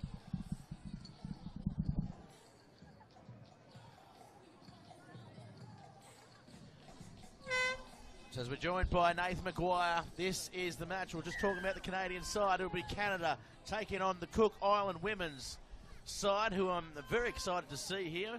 Hearing good things from the second field about this side. And that one not making 10 again. So we're going to go back for the short arm restart on halfway. Nathan, how do you see this game going? Oh, look, the power of Canada, I think they're going to run away with this one quite comfortably. Watching the Cook Islands out the back, they've just come together, so they're still trying to find their feet in combinations. But both teams got a good skill set. Sit back and enjoy this one. Nice little change of passing there. But Canada will come up with it, and we see Kish at the start of this match. Landry, there's so much talent out there, isn't there? Exactly right. It shows full respect to the Cook Islands. He hasn't put out a subpar team. He's put out close to his best team. So, it's a mark of respect to the Cook Islands team. I'll tell you what, they've certainly had a good pre-season, the Canadian team. Look how physique and fitness-wise they come in. It's probably the best I've ever seen them. Yeah, Landry now with the ball on the outside is Luke, and Luke had scored a great try earlier on in the day, and she offloads just there to Chown, and she'll go all the way untouched. Wow. She hasn't seen much of the ball here today, Chown, but she saw it then, and she made the most of it and scored a pretty good individual try with some great lead-up work. Sensational lead-up work there by Canada, but again, just that core skill set of passing and having that ball out in front just opens up so many more opportunities for you in the sevens game. So it'll be Landry with the conversion attempt, 5-0 to Canada. Go on, put the mocker on her. She'll get this. She'll get this. As we see the replay there. And she did get it. Now, I've given out all my curses early on the day. Confirming there with Group A with the women's after their final game there. Australia have obviously dominated that pool and finished top of their pool quite comfortably. Runners up there will be coming in second place to the University of Queensland with Central. So that ball not making the 10-metre line again, which has been, I guess, a bit of a problem for both the men's and women's here today. Yeah, it certainly is. It's a coach killer, really. I'm a big fan. Just get it 10. Just get it 20. Yeah. Just throw it deep. Just get it across. I know they're trying to probably work to a process there, but 2 crucial errors in a row as far as I'm concerned. We can't afford it on the World Series, and this is the lead-up. The Central Coast Sevens. That's why it's such a great tournament here on the Central Coast as the Cook Islands attack. Landry to Kish. What a combination. Now the ball goes wide. It's Nichols. Nichols going towards the corner. Nichols, has she got the pace? Oh, has she? What? Nice try. Got to be very impressed with her speed coming in at day 2 if you're going to be going up against Canada. She's one play you know you're going to have to mark and take the space away from her, not give her that opportunity to go on the outside.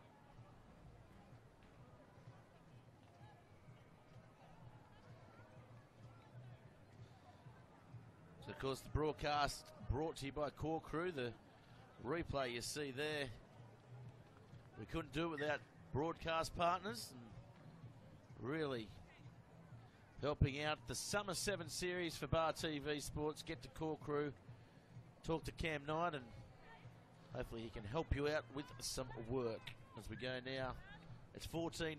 Where's this kick going to go, this restart? Straight and high. From a coaching point of view, I think she's just going to drive the nail over to Kish.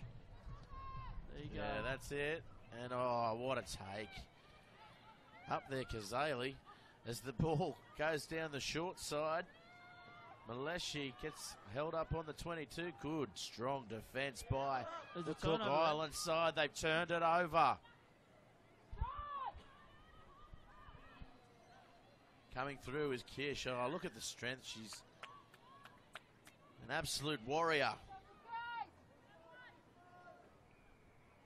She's super impressive. She's one of the best players in the world, Kish. And well, she's commentated over the last couple of years because she hasn't been playing when she's been here, but playing this tournament.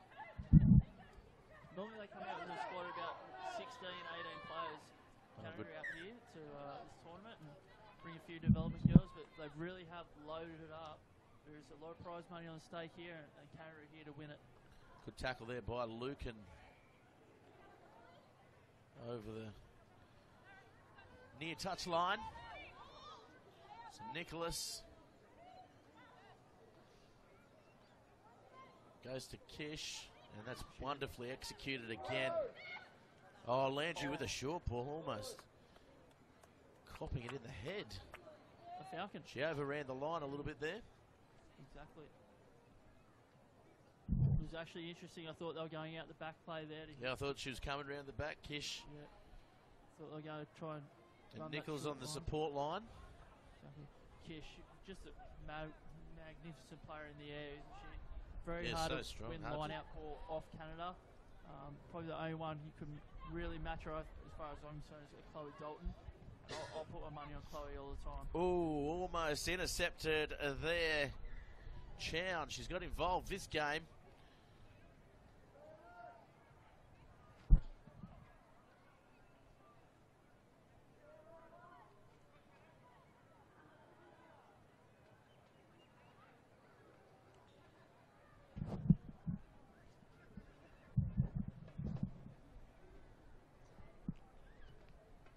Have you just been stuck up here all day? Have you been able to get out of here and go? I've been stuck up here. I enjoy it up here.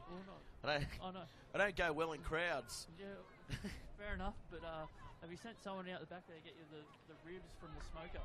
Nah, I haven't yet. I haven't actually eaten today at all. So I know you've had a couple of cans of Red Bull, but yeah, that'll do. You'll get some wings soon. You'll fly over there and get those ribs. They can't say that anymore, Red Bull.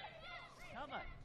Yeah, because someone took them, apparently someone took them to court and say Red Bull doesn't actually give you wings on. Here comes Landry up the field, palms off, and that's a nice try. That's outrageous, isn't it? 100%. There's a bit of trouble down there for one of the players. Can't quite see the number. Head clash by the looks of things. Or it's a knee, maybe. We see the replay there. Well, it was Emma Chown for the Canada side. That's half time here on the main ground, and it is Canada. Well, I highly recommend getting out there and get the ribs because they're sensational. You can get out there. At the close of business, I will today, Nathan. I'll be all over it. Randwick Magic. And on ground 2, the ACT Brumbies versus... Where's your side situated? Oh, well, obviously, I'm not coaching a side here today. Oh, just, right. Yeah, just doing the selecting from that point of view. But, you know... So you're picking the squad after this tournament? Picking the squad after this That's what tournament. you're telling me. Yeah. But, mate, got girls scattered everywhere, so it's good. Thanks to you guys with Bar TV, I'm able to take all the footage home tonight, re-watch it and make sure I get the decisions right. And more importantly, see how the girls back up tomorrow, because it's a 2-day tournament. Getting through day one's great, but I want to see how you turn up day 2 when the championships have really decided. When the legs are heavy and the championship's on the line. Legs are heavy and the brain's telling you no, I don't want to do this, but it's great to see that the girls back up and have a crack. I'm a bowl specialist. I was a bowl specialist back in my day. Yeah. Always played for the bowl, never the cup. Never the cup. You know, still doesn't matter what level. As soon as you cross that line, everyone's a bit competitive, so it's all about getting out there, ripping in. 21-0 the score. Canada dominant so far against the Cook Island. They've gone for some fresh legs. Canada, they're taking a couple of their stars off. As far as they're probably concerned, 21 points, they're done, they're home. But, you know, see what the Cook Islands come out here. Olivia Apps comes on the field as well. She has been one of the best players out there for Canada. She's been a massive improver, Olivia. She's come a long way with her rugby development, and it's good to see her back here in Australia. She was out here a few years ago, and I didn't see her last year, but it's nice to see her back. No, she wasn't out here last year, but certainly a couple of years ago when she first came into the squad, I guess. And she's certainly become one of the senior members of this Maple Leaf side. Kick across field.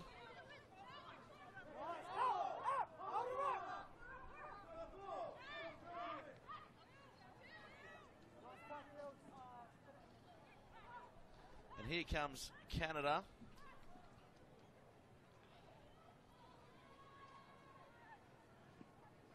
And they're off.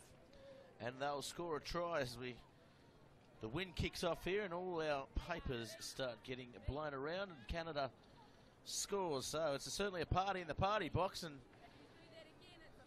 it's all happening. Tell you what, there must be some free food in the box next door. There's people come from everywhere to jump in that box. So yeah, it's the analysts and the coaching staff for the Australian side. They always seem to get the pastries and the... There's look of horror. Everyone's looking around looking for the food. Moisey's all over it. The apples and the hot food gets sent over to the analyst box, but they forget about the party box. Exactly. But we'll have to survive on Red Bull and good times. Just remember, Red Bull doesn't give you wings, so we know. I wouldn't mind that apple Moisey. They did bring the pastries. They did bring the pastries round earlier on, but I'm no carbs after 10, so. Yeah, good to see Anthony Moy staying out of the sun. He's done really well this week. Ball kicked across field, bouncing off the chest. Oh, that's a nice tackle. Going sideways. Bit of jiu-jitsu going on there at the breakdown. Canada do well to spoil the ball and come up with the turnover. Apps standing, first receiver. Nichols getting the ball. Oh. Forward pass, upended. It's all happening inside line. Nice little change by Paul, and she'll go over for a try. There could be a card here. Yeah, she certainly went past the horizontal. She's going to get the card. We'll look at the replay here. Apps with the ball and, coming in, Nichols. Yeah, it wasn't too much in it. She sort of got a hand around Mano Anderson, it was. Couple of neck tats. Yeah, I think the Cook Islands flew in here yesterday, so it's been a big travel week for them to get here, and try and hit the ground running today is a bit of a big ask for them. Still getting over the jet lag. Could you get jet lag from the Cook Islands? I get jet lag from Perth, so can't see why not. How are your frequent flyer points going? Oh, they're unbelievable. You're platinum yet? You're straight in the business lounge? Straight in the business lounge, mate. I don't even flash security. I just walk straight through these days. Oh, stepping off the left. That's a nice run there. Coyolta. Shout out to all our friends in the Cook Islands. Might use my frequent flyer points to get over there one day. Mate, more reports, it's one of the beautifulest places in the world, so get out there. Nichols there, and of course our friends over in the Coral Coast in Fiji. As Apps with a long ball. Darling straightens, and Apps is there to clean out. And now there's space out wide. Oh, that's great hands there, Greenshields. Offloads the ball, and Paulin goes over for a double. There it is. What's the score now? That gets them up to 40-0. 40 zip, so... Good score, so it definitely... Well, you did say it earlier that Canada is the team to watch along with the Australian team, so... Oh, it's a mouth-watering clash when they come up against each other. Yep. But don't count out New Zealand. They've had a really good day as well, so get to day 2, anything could happen. It's going to be really interesting where the crossover is going to be after this. So that is successful, and there's still 4 minutes remaining in the half. I think with Fijiana losing, that's going to shake up the whole crossover. So I think you could see Australia maybe taking on Fiji tomorrow in their quarter-final. Yeah, which will be a tough match. Fiji just came into the match, and I think they underestimated the Stars side.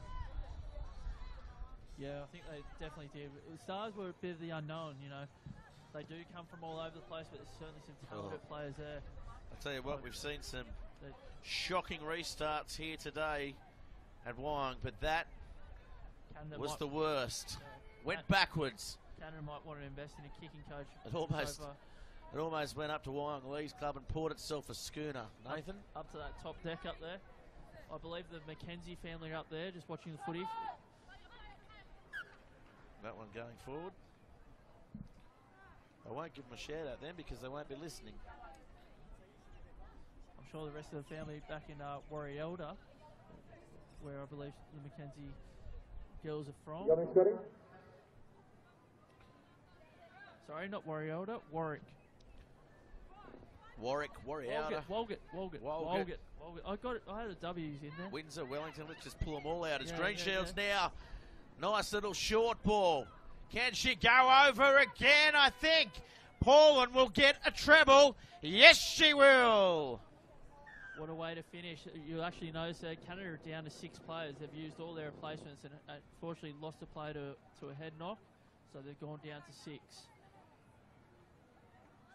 In tournaments like this, what's the concussion rules? Do they have any? Or there's always strict protocols around anything to do with the head. I don't think they would have the HIH here, but there's no risk, no need to put a player in any sort of danger around that.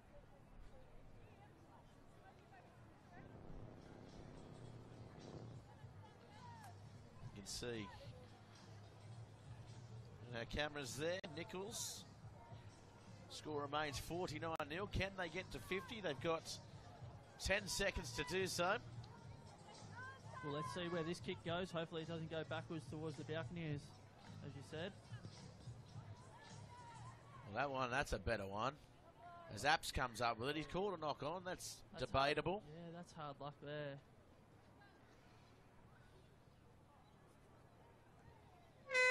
So we'll see the New Zealand development side coming up next, taking on Randwick Magic. Yeah, there's some Always talented girls in that Randwick Magic side to keep an eye on. They were part of the Youth Commonwealth Games team that went over the Bahamas and won the gold medal. So you got Lane Morgan, Arabella McKenzie, Bridie Parker, and Kennedy Sherrington. So there's some quality young girls there in Australian rugby. So be a massive test for them. Nichols with the steal, so Canada one more chance as Apps gets the ball. No, not the best ball. Ball comes out. And we're just about to say goodbye to Nathan. Thanks for joining us My pleasure, in the guys. party box. Oh, the hair pull. Yeah, nice. I think we've got a quality replacement here in PJ. He's coming in hot. He's Thanks my for having fourth me. favourite New Zealand. He's my fourth favourite Kiwi here, PJ. As they go away for another try, and that'll be Watcham Ray scoring her first of the tournament. Well, PJ, he is the analyst for New Zealand development side. He's going to be joining us in a couple of seconds. We'll just take a quick break and come back with the big matchup between the New Zealand development side against the Randwick Magic side, which should be a very entertaining matchup.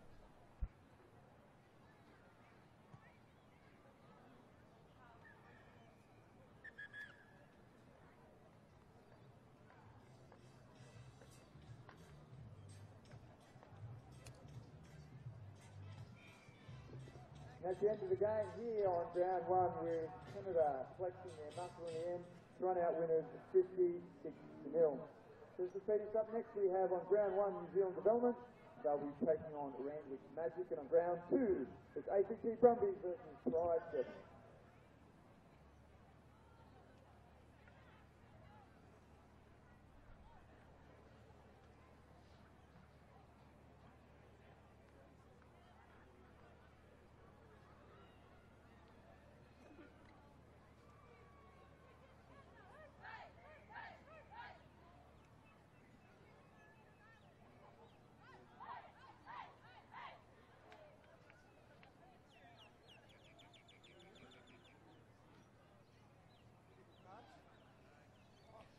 Well, welcome back everybody to Bar TV sports coverage of the Central Coast Sevens, brought to you by Destination New South Wales, University of Newcastle, of course, the Central Coast Council.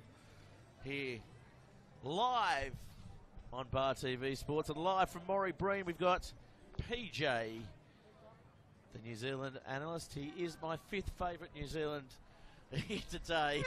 How are you, PJ? Welcome back to the box. Yeah, thank you very much. It's great to be back. There will be a pretty tough matchup coming up with the Randwick Magic side. Do you know too much about them? They've got a couple of Australian youth players in their squad that went over and won the world titles over in the Bahamas. Good part of the world, Bahamas. I used to live there. Sure you did. I did. Oh, did you? Yeah. I used to sail America's Cup yachts in the harbour for tourists for some time. You've been everywhere. No, this should be a really good matchup. Watched them earlier on today, and yeah. So here we go, it's time on.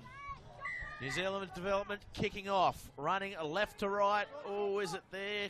The restarts are shockingly disappointing here today, PJ. Yes, and that's probably 3 or 4. That's probably one thing that we need to look at improving on for.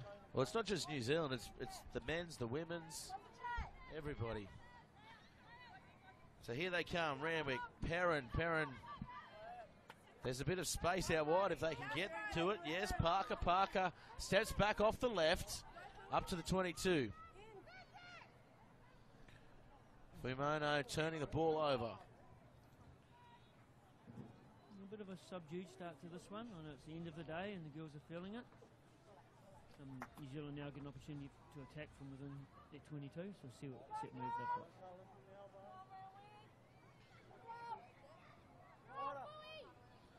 Plenty of tweets out there.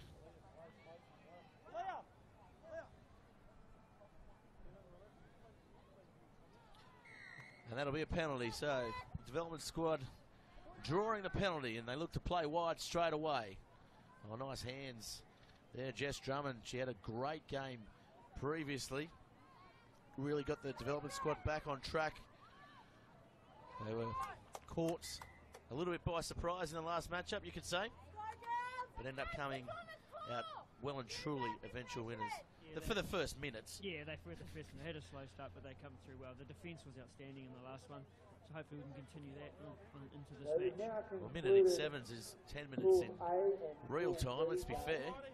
For the women. Tough sport. So just reminded everyone, if you want to Good know what's opportunity going here for on Randwick in to the attack. This is their final, second we'll have an opportunity. update by the end of the So let's see day. what they can do. Everything will be all So they go on our back into the Facebook pocket. site online, so make sure you Here's go there, Parker. like the Parker page, straightens and up. Make sure you're following it there, because that will tell you who's playing and when they're playing. Now they go backwards to go forwards. Australia came first. Jade Huggins it was, University of still Queensland going up the second, centre Central field. third, and West Harbour Jess fourth. Drummond again, great Pool defence. B, we know that Canada came first and the Cook Islands came second. Oh, and the we're just dummy, waiting to nice confirm work. Cook Islands came fourth, so we're just wanting to confirm second and Jasmine third. Hotham. That'll be a penalty. Not releasing the ball, quick tap taken. Nice foresight and opportunity there. Lane Morgan it was. Now comes back to Parker. Who's the go-to ball runner. Turning back the other way. Emma Perrin with a good run. Trying to charge over the top of this young New Zealand side. They've got the short side stacked, but they choose to pick and drive. Jay Huggins it was again. Now they take the tap, and this is going to be trouble. Harding with a ball and just evades Drummond, but Drummond evades everybody and goes for the corner. Good try against the run of play. Up until this point, the game has been really compressed. The girls are really tight on attack and defence. As you see there, New Zealand, as soon as they got some work, one wide pass, create some space, and they scored down that side.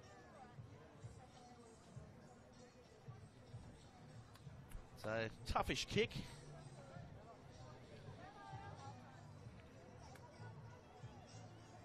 So after this, New Zealand will be looking to get that restart right. If they don't, putting really pressure on the defence, closing them in and trying to make sure they make a mistake on their skills. So 5-0 is the score.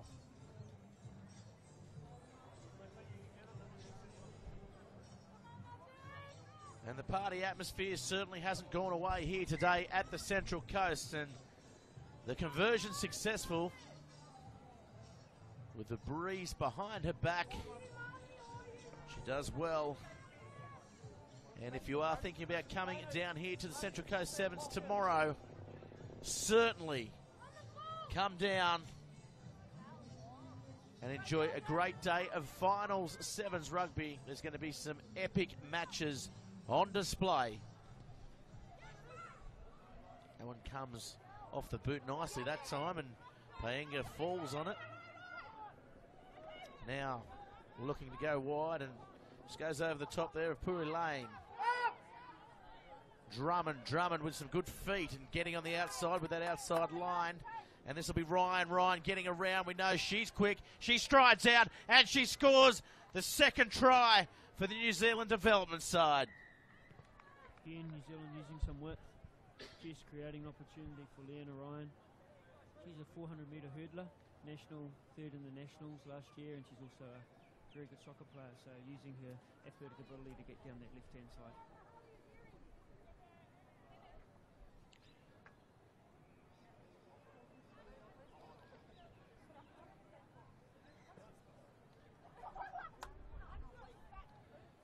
So again, the kick from about the same place. Let's see if it was good training. That one gets caught up in the breeze and it goes over. Wow. Just dropped over the bar. I was writing that off for all money just then, PJ. It's a great kick. There's two great kicks and a very good restart. Well, we've been calling you PJ all day. Tell the world what your actual real name is, or is it PJ? No, As in PJ Marsh. Paul James Williams. I must say a big call out to all the Black Ferns girls and management at home, especially Corey Sweeney.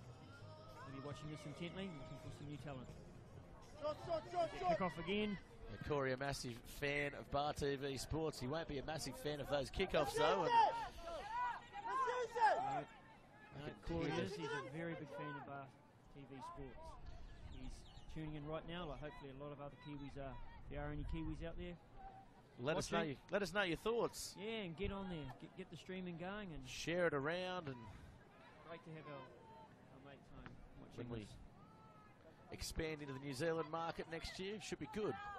We're going to be used to it. Yeah, great opportunity there. Oh, there's an opportunity out wide. The pass just went over the top. Bridie Parker now has to straighten up. She pops a ball, and good quick hands there. Mahalia Murphy, we know she's been part of the Australian setup. Gets a nice ball out wide. This could be trouble, but no, she was pulled down on the 10.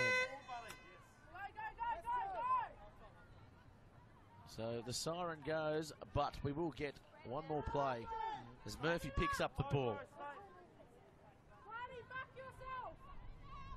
Now the ball comes wide. Stepping and looking for runners, looking for answers. Oh, that ball goes to no one. Parker is there. Bridie Parker goes without it. Almost everybody goes without it. Harding gets a ball away. And here she is again. Drummond gets it out wide to Ryan. And Ryan, as you said, the 400-metre hurdler, well, packed the hurdles away because she is an out-and-out speedster on that wing on the far side. Same combination on that left-hand edge. Jess Drummond working that outside defender, draw pass down that left-hand side. But again, the New Zealand defence coming forward. I know they gave a penalty away on that 10-metre line. Stu Ross, the defensive coach, he can take a lot of credit for the way the girls are defending today. As we see there, wow. Isn't it unbelievable to see such a well-balanced runner striding out? Leanna's a very good athlete. She's also doing a master's in psychology, very intelligent. She's a real credit to her and her family, and she's really put a performance for us today. So that'll be half-time. Psychology. Do we get the feeling when you're talking to a psychologist that they are analysing it? Interesting conversation. Any case, that's half-time. It's 21-0. We're going to take a quick break and come back with all the second half action here on Bar TV Sports. And Sydney Union Stars Rugby pick round 2.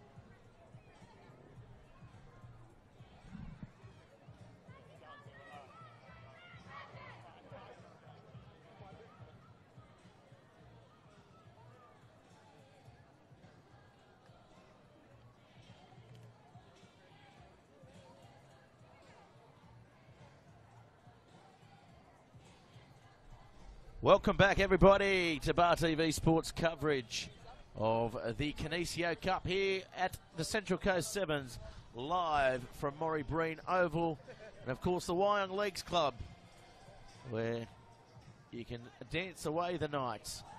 Later on tonight, there'll be a bit of a party going on over there. It's a party atmosphere here at Wyong. The only thing closed is Jobbo's Bar, but it will be open tomorrow, I'm told. The Joe Bishop stand is full, or thereabouts, half full, and the restart there. I still really like the attitude of this young Randwick side. They're really bringing it to the New Zealand side. We'll see what they can do in this 7 minutes. We've got some decent up-and-comers there, and Ryan gets away. Ryan, oh, nice turn of foot, nice acceleration, and I can guarantee that they probably won't catch her. And that's not much of a guarantee, but that's a good try. It's a hat-trick. Yeah, she's scored 3 tries now. The hat-trick, the treble.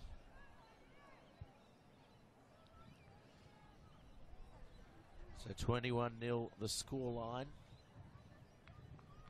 I think New Zealand now will be looking to get some fresh legs on, resting those starters. Looking for a big quarter-final tomorrow, but saying that, this game's not over. Randwick have played well all day. 26-0. Still not over. In sevens, anything can happen. Love your optimism. support the Aussies.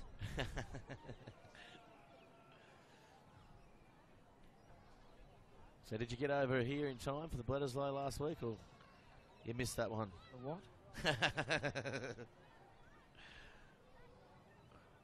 The one you won. The country was in mourning on that Sunday morning, as we always are. It's a terrible thing when the All Blacks lose. So Puri Lane with the restart. She does have her elbow strapped. And that one goes wide. Oh, Murphy gets up. She's quality. Now Randwick looking to hit back. Nice ball out wide, but doesn't find hands. So Wrigley's held up now. There's the ball.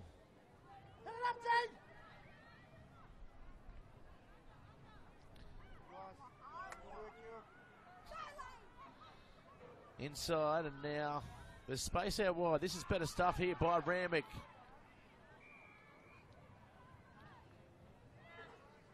And now looking to play again. To go forward through Huggins. Huggins gets them up to the 10. Murphy looked dangerous there. She looked like she spotted half a gap, but the referee blew the whistle, and it is New Zealand development with the ball again. As they go wide, it's Sam Curtis. Passing enough now to Kirsten. Kirsten, she's wrapped up. Ryder Wrigley doing well. Long ball. And there is space out wide, but it pops up, and Panga now, she can get a ball away, but she was taken late there, or not late, but Moores is on the outside. Good time tackle as she was passing the ball. Probably should have given it a little bit earlier, PJ. Yeah, she did a good little wrap around there, but again, they come to this far side here, or this near side to us, and you spread the ball back from the width, and that's where the space was. There's plenty of opportunities there. Credit to Randwick, they snuffed that one out, and they get another chance to have an attack.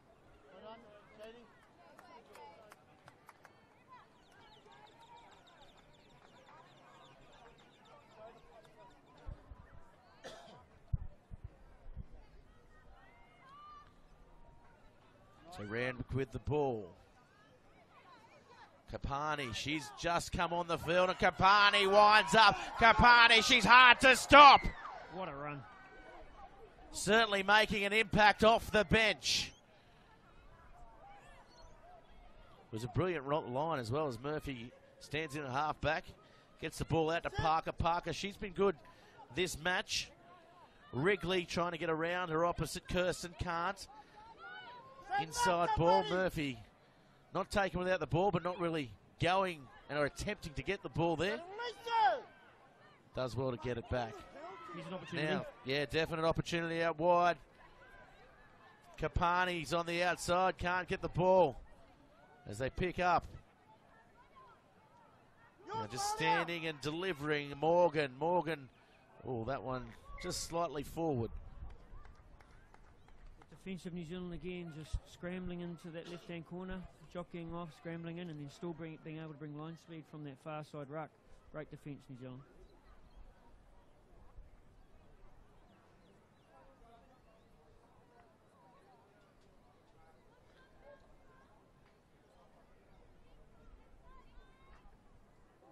(26-0) the score. Randwick certainly have come out better in this half as they did in the first half. They've only let in the one try. And some injection off the bench. That was a very impressive run by Kapani. Yeah.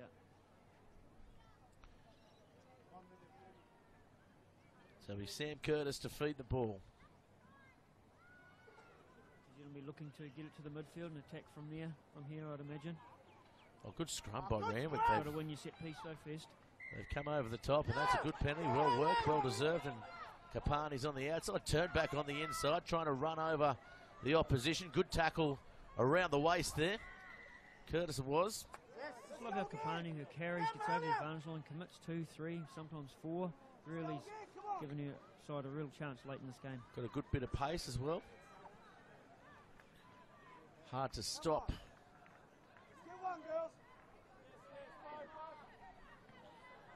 Lane Morgan with the tap. Turning Murphy on the inside. Kapani bumping off Curtis, standing. Here's Murphy. Murphy shrugs off a tackler. Goes to ground. Oh, Kapani. The eyes lit up. She was going to pick and drive, I feel. Pick and go. Unfortunate. She's been a standout this half.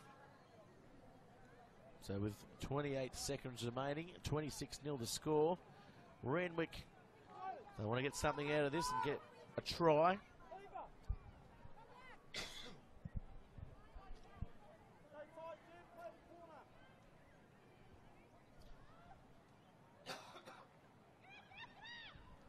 This is now New Zealand. They'll want to get another try.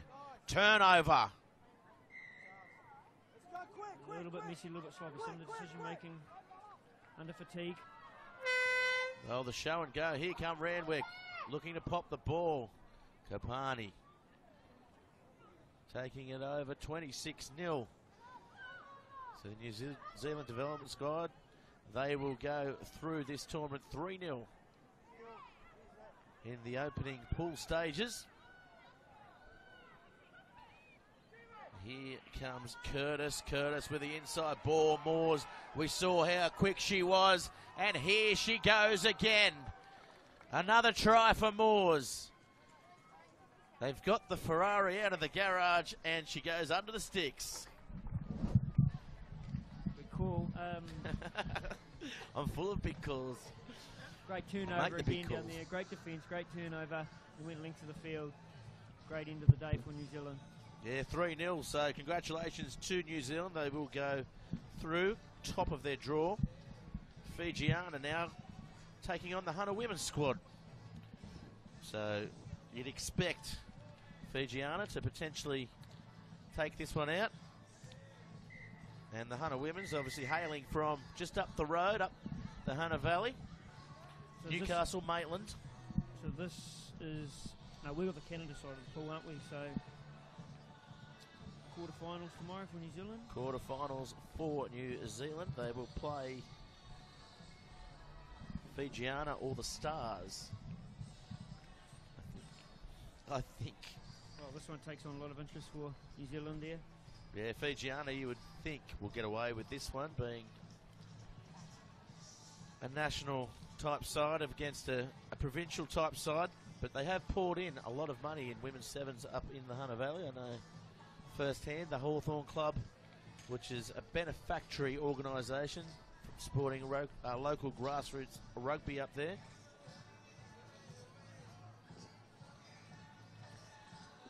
And helping our women's players. Effort by Randwick there, who's the majority of that second half was camping New Zealand territory. Get out there. There's some good names there. There's Tegan Miller. Yeah, hi, nice to meet you.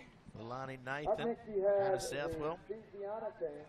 Some good talent coming through as we go now to an interview downstairs with Catcher. So Danielle with New Zealand Development, welcome to Central Coast Sevens. You had a good first day, 3 games? Yeah, we did. We kind of didn't expect, know what to expect coming into this tournament, but it's been really hard, but a really good learning experience this first day, so we're looking forward to tomorrow, yeah.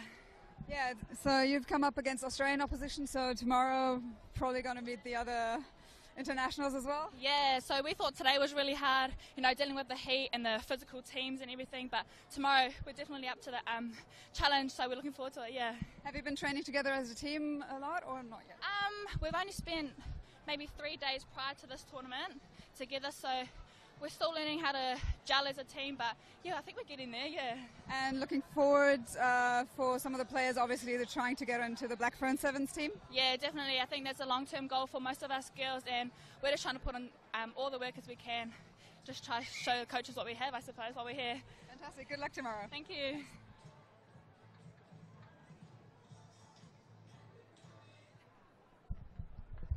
Well, welcome back, everybody, to the final stages of the women's side of the draw, the Canisius Cup.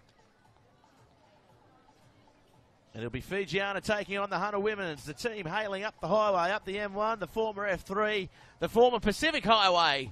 It's had so many names. I can't remember which one it runs by these days, but I'll be travelling back up it tonight, I dare say.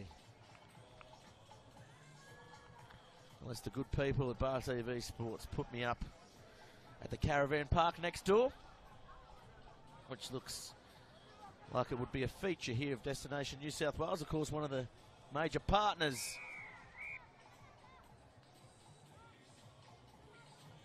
As it's Hunter Women kicking off to Fijiana, so big opportunity here for these Hunter Women's ladies to impress against some fairly influential people here representing Australia and New South Wales. Stepping back on the inside and going back towards the outside. Nice little in and away, looking for the ball. Oh, the dummy pass, getting away from everybody is Savu. She's been dominant all day and thus proving why. Oh, she passes on the inside. That was a little bit dangerous. She probably should have fallen over. And Rongasia goes over for a try. She only bettered herself by about 1.5 metres.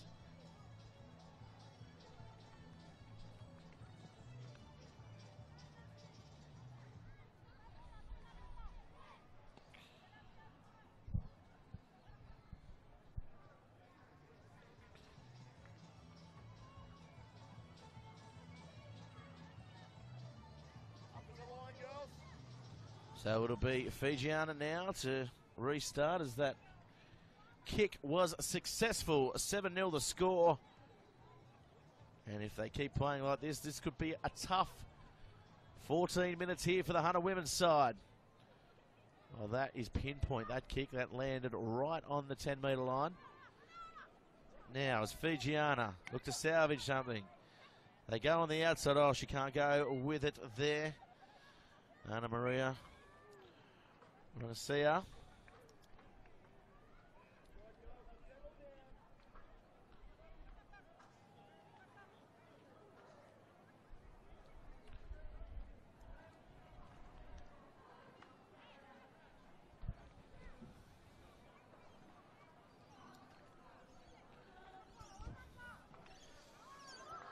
So the Hunter Women with the feed. Good scrum by Fijiana. Oh, tried to put the kick in, wasn't quite on. So Fijiana come up with the ball. Rongasia with the steal. Oh, nice little play there. Nice stepping inside ball. And this will be a try. Bassi scores under the sticks. Nice work.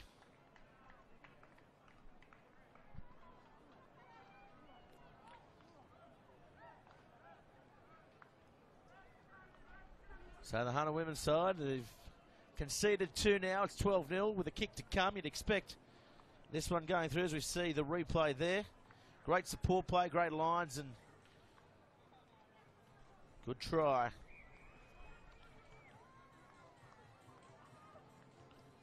As we're joined again by Catcher. Nice interviewing down on the sideline. Of course, everybody here enjoying the day. Should be a bumper crowd tomorrow, so get in early to enjoy the full day experience. If you've enjoyed it today, make sure you come down tomorrow. It's going to be a cracker of a day. Games today were awesome. Only going to get better. Not going to 10 there, so chance for Hunter to maybe make an impact and get through that Fijiana defense. Yeah, Hannah Southwell, of course, playing in this side. Bainavalu. Oh, inside ball, Bainavalu. Sister of Sorelli Bainavalu, who was a successful Hamilton Hawks grand final. Scored a streaking try in the grand final. Bit of local knowledge here. That's right. Here and live and exclusive on Bar TV Sports, Catcher. Impressive. I'm surprised you still have your voice, though. I would, I'd beg to challenge anybody out there that would know that information. Oh, the pop pass, the netball pass, it doesn't quite come off. Ashley Williams gets a nice little offload there to Howard. Howard can't go with it. Williams tries to clean up. And now Fijiana. Yeah, this is going to be trouble here on the counter-attack. Fijiana, this could be a try. She's already bagged Ron Bassi. She's going for the line. She's going to get run down, though. Ashley Williams comes across. They have support, Fijiana. Oh, there's a mix-up in communication. Somehow Annika Jamison gets there, and somehow they keep it alive. And the lady that started the play finishes the play in Bassi. Yeah, end-to-end stuff again from Fijiana. Bit of confusion, but they sorted it out in the end.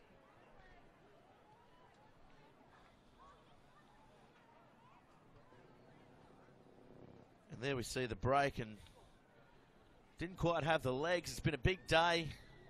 Here, of course, Fijiana needing the big win, succumbing to the Stars previously catcher.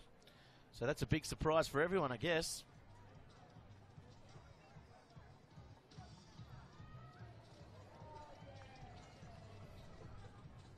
In round 2.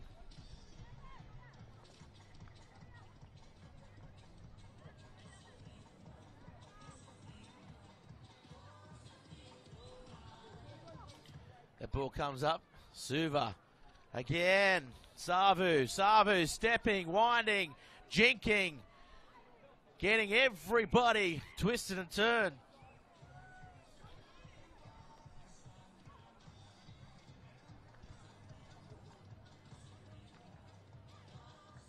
So now, Fijiana, as we go back through the results, maybe I'm wrong, which is highly likely. So Fijiana converting there.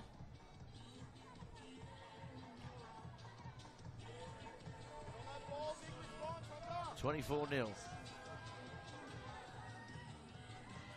Going to 26-0 with the conversion successful. Oh, that's a nice high restart there. Ashley Williams.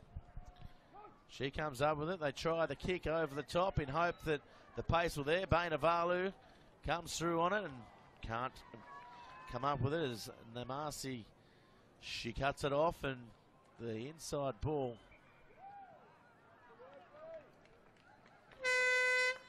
So that'll be half time with the score 28-0. So the Hunter girls, they're the hunted at the moment.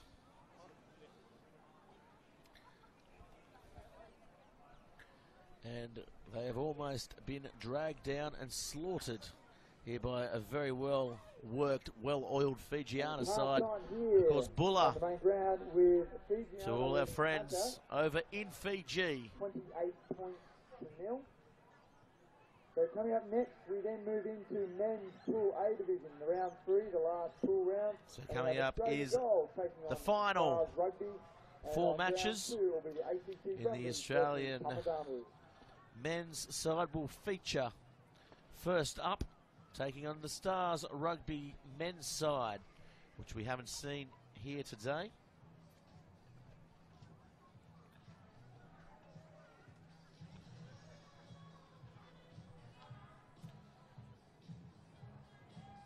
Of course, the broadcast brought to you by Core Crew.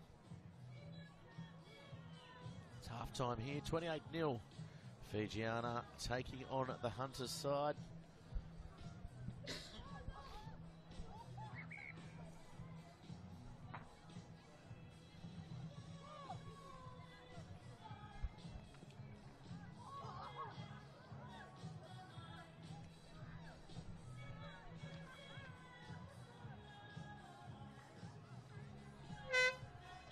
So the siren goes, time on.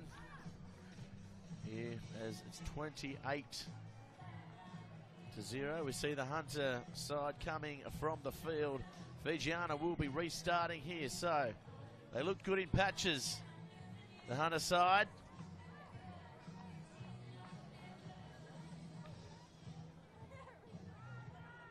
It's good to see all these sides with some good corporate partners. Of course, Fiji Airways partnering Fijiana. The name's synonymous with the Fijiana side.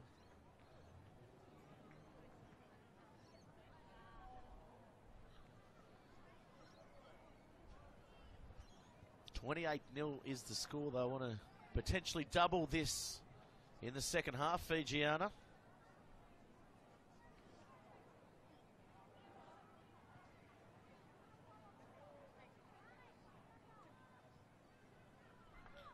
With 8 minutes down. Almost swooping on the ball there. The Hunter side under pressure already. She's isolated.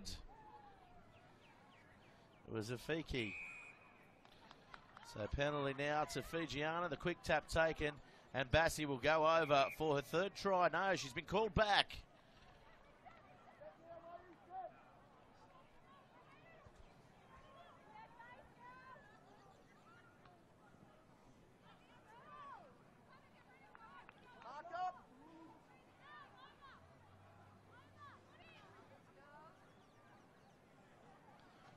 So the tap is now taken. They look to go left, then they go right. Bassi on the outside. Ngasau gets it outside, and here comes Bassi.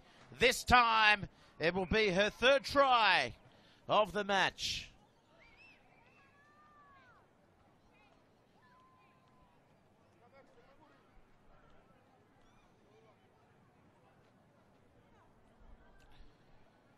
So next up, we'll have the Australian men taking on the Stars men. Should be an interesting matchup.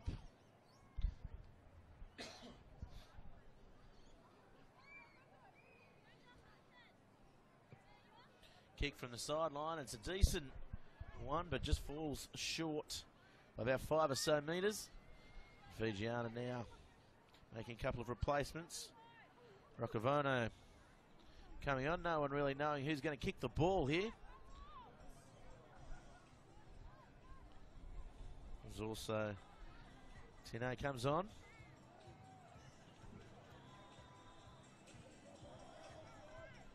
Oh, that is another disaster of a kickoff.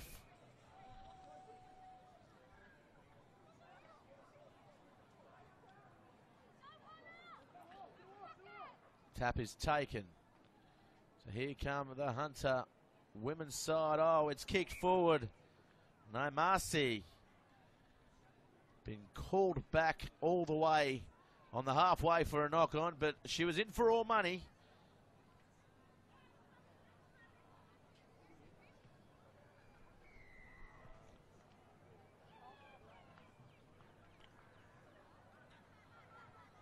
And it is a massive day here tomorrow with all the quarterfinals, semi-finals for the bowl, the plates, and the big cup, Canisius Cup, and the UON Men's Cup final to be played out tomorrow afternoon. Nice little step off the left and off the right by Bainavalu.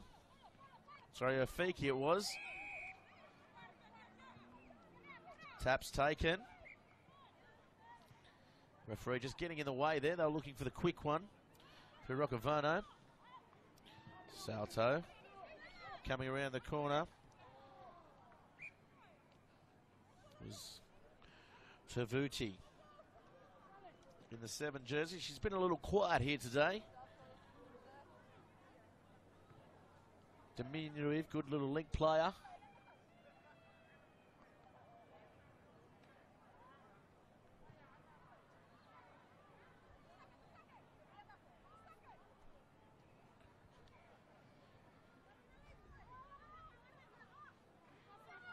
Ball is fed.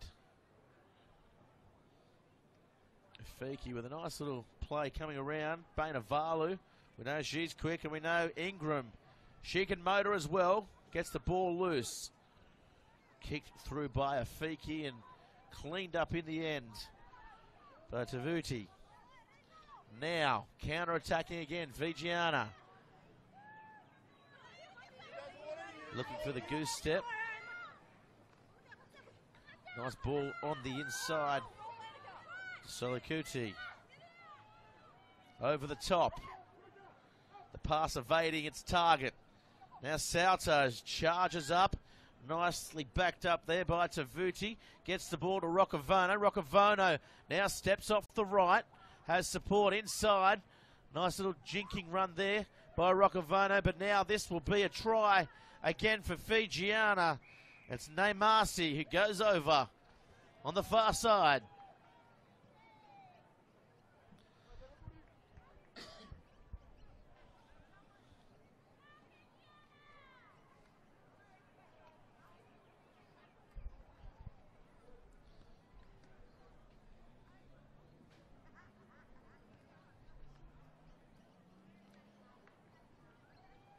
And there we see it there, the replay.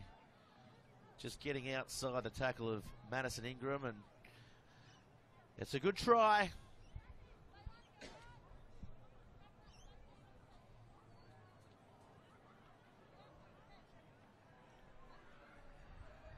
As the Aussie men's side come down from the hill, and they're ready to come out onto the field after this match. So it'll be the final 4 matches. An hour to play here at Maury Breen Oval. Stay tuned for all the action as we are live at 5 on Bar TV Sports. Special shout out. It's a big day here, not just for the Central Coast Sevens crew, but our own production crew. They've done a bang-up job at bringing all the vision for our guys. And, of course, if you do want your event covered, or indeed if you do want your competition covered, contact Josh at Bar TV Sports, or Josh at bartv.com.au. The Hooter goes. Here's one more chance. Roccavono gets the ball away. Oh, slipping through again is Neymasi. So that will end the game. 43-0 is the score. Kick to come. 45-0. Impressive victory there by Fijiana. As a referee blows the whistle, as we see the replay there, and just the legs are tired by the Hunter women's side, and what a great experience it is to play against the much vaunted Fijiana side here on the Central Coast Sevens. We'll take a quick break and come up with the last round 3 of the men's side of the draw in the UON Cup.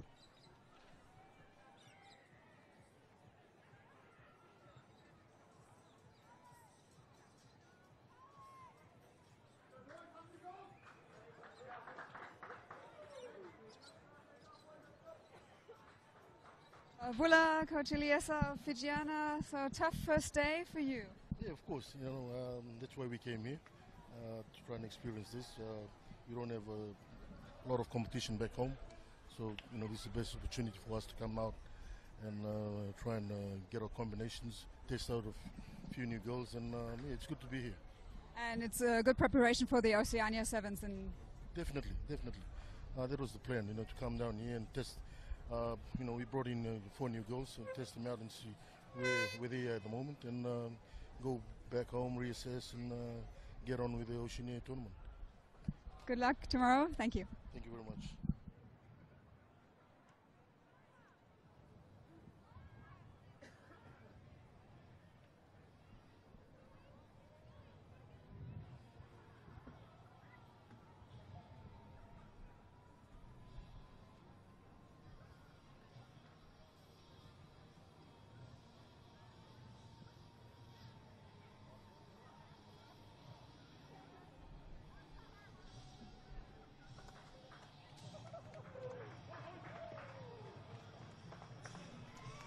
Well, welcome back, everybody. It is the Aussie Gold side taking on the Stars men's side. We've got those squad numbers there from the Stars side. We'll try and get through it for all our viewers out there playing in their invitational numbers. But it'll be the Aussie Gold side who are undefeated and who will want to get through this one.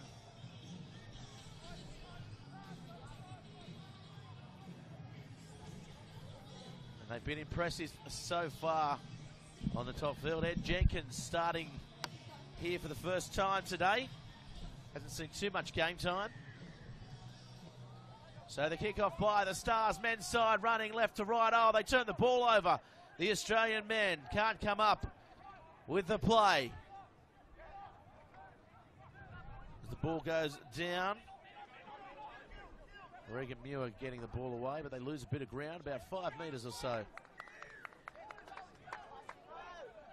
Bassoon with the red hair, you can't meet him. He's in the 36 jersey. He's one of the veterans of this Stars invitational side as the Australian men go back through Brandon Quinn.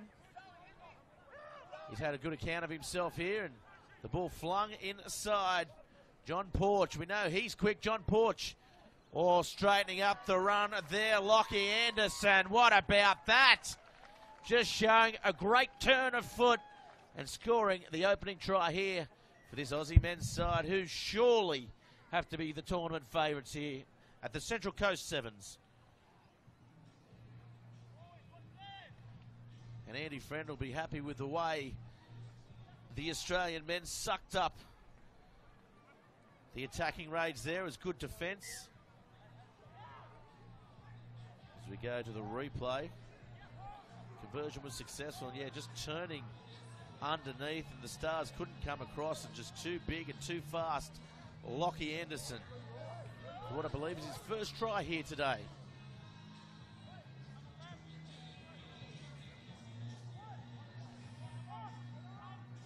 So John Porch with the kick-off. It's high, and it's a better one. So getting it right. The Australian men's this time. Quinn on the far sideline comes up with it. It's been knocked on, though, by Brandon Quinn. Of course, not to be mistaken with the Warringah great Brendan Quinn. 7-0 to the Australian side. And the Stars men littered with journeymen. Bassoon. Jolie, we're going to be joined by Liz Entwistle, the Stars experts. Apologies, I'm a little bit out of breath as our women were just playing on field 2, so sprinted over. That's okay. Now Killingworth turning Kennywell on the inside, and Kennywell drives forward using his strength.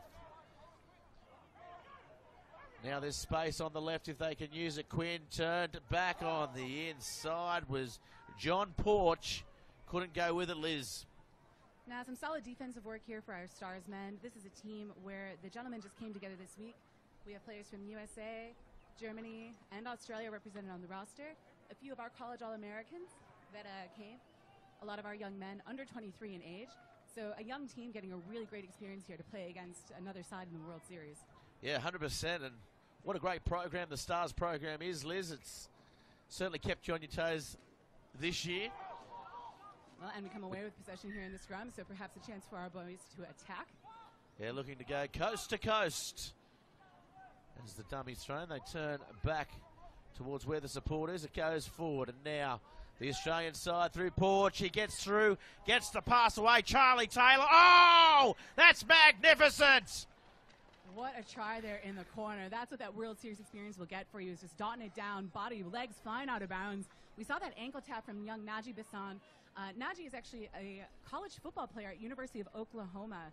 So that's a national champion D1 athlete that just found rugby. So we're calling him our next Carlin Isles. Well, he's very good. He's unmissable out there with the red hair. As we see the replay here, we might even get it slowed down. And look at this. That is 10 out of 10. Yeah, bonus points there on the landing. A great try by Australia, taking advantage of our big knock-on in the middle. And that's what good teams do, is they capitalize off of mistakes. We're hoping here that Stars can capitalize and get our men on the board. So they go ahead 12-0 now, the Aussie side, the gold side. Of course, there is the two sides here, the green team as well. And it looks like a pretty even split between the Aussie Green and gold team. You saw them splitting up by, I think, Ed Jenkins and Greg Geladiv on 2 different teams. We saw Jesse Paraki earlier with the green team. Then some of the younger development players, Tom Connor, who's actually played on a Stars tour with us with the Aussie Greens as well. Yeah, very good player, Tom Connor. We spoke about him earlier on, gave him plenty of raps. He's been prolific in the NRC this year as well. One of the better performed breakaways for the Sydney Rays. Plus, he's got that fantastic man bun, too. So he gets some style points when he's out playing. I don't know around. about the style points. I prefer my hair blowing in the wind, Liz. We got a scrum here on the far side of the field. That's Bailey Stringer that put the ball in. He's a young student at 20 years old at Arizona State University. Finds his way to the outside. Another one of our college athletes, Naji. Going with a little bit of an offload. And these are two boys from Bond here in the middle. Reagan Muir and Adam Gowder. They, of course, were the champions back at Byron Bay 2 weeks ago. Yeah, they did well, the Bond side. Plenty on at the moment. Bassoon drops the ball forward there, so unlucky. Playing in the 36 jersey. Yeah, we had one of our stars kind of gained some weight while Naji had lost some, so they did a little jersey swap. So his number's a bit lower than some of the other ones.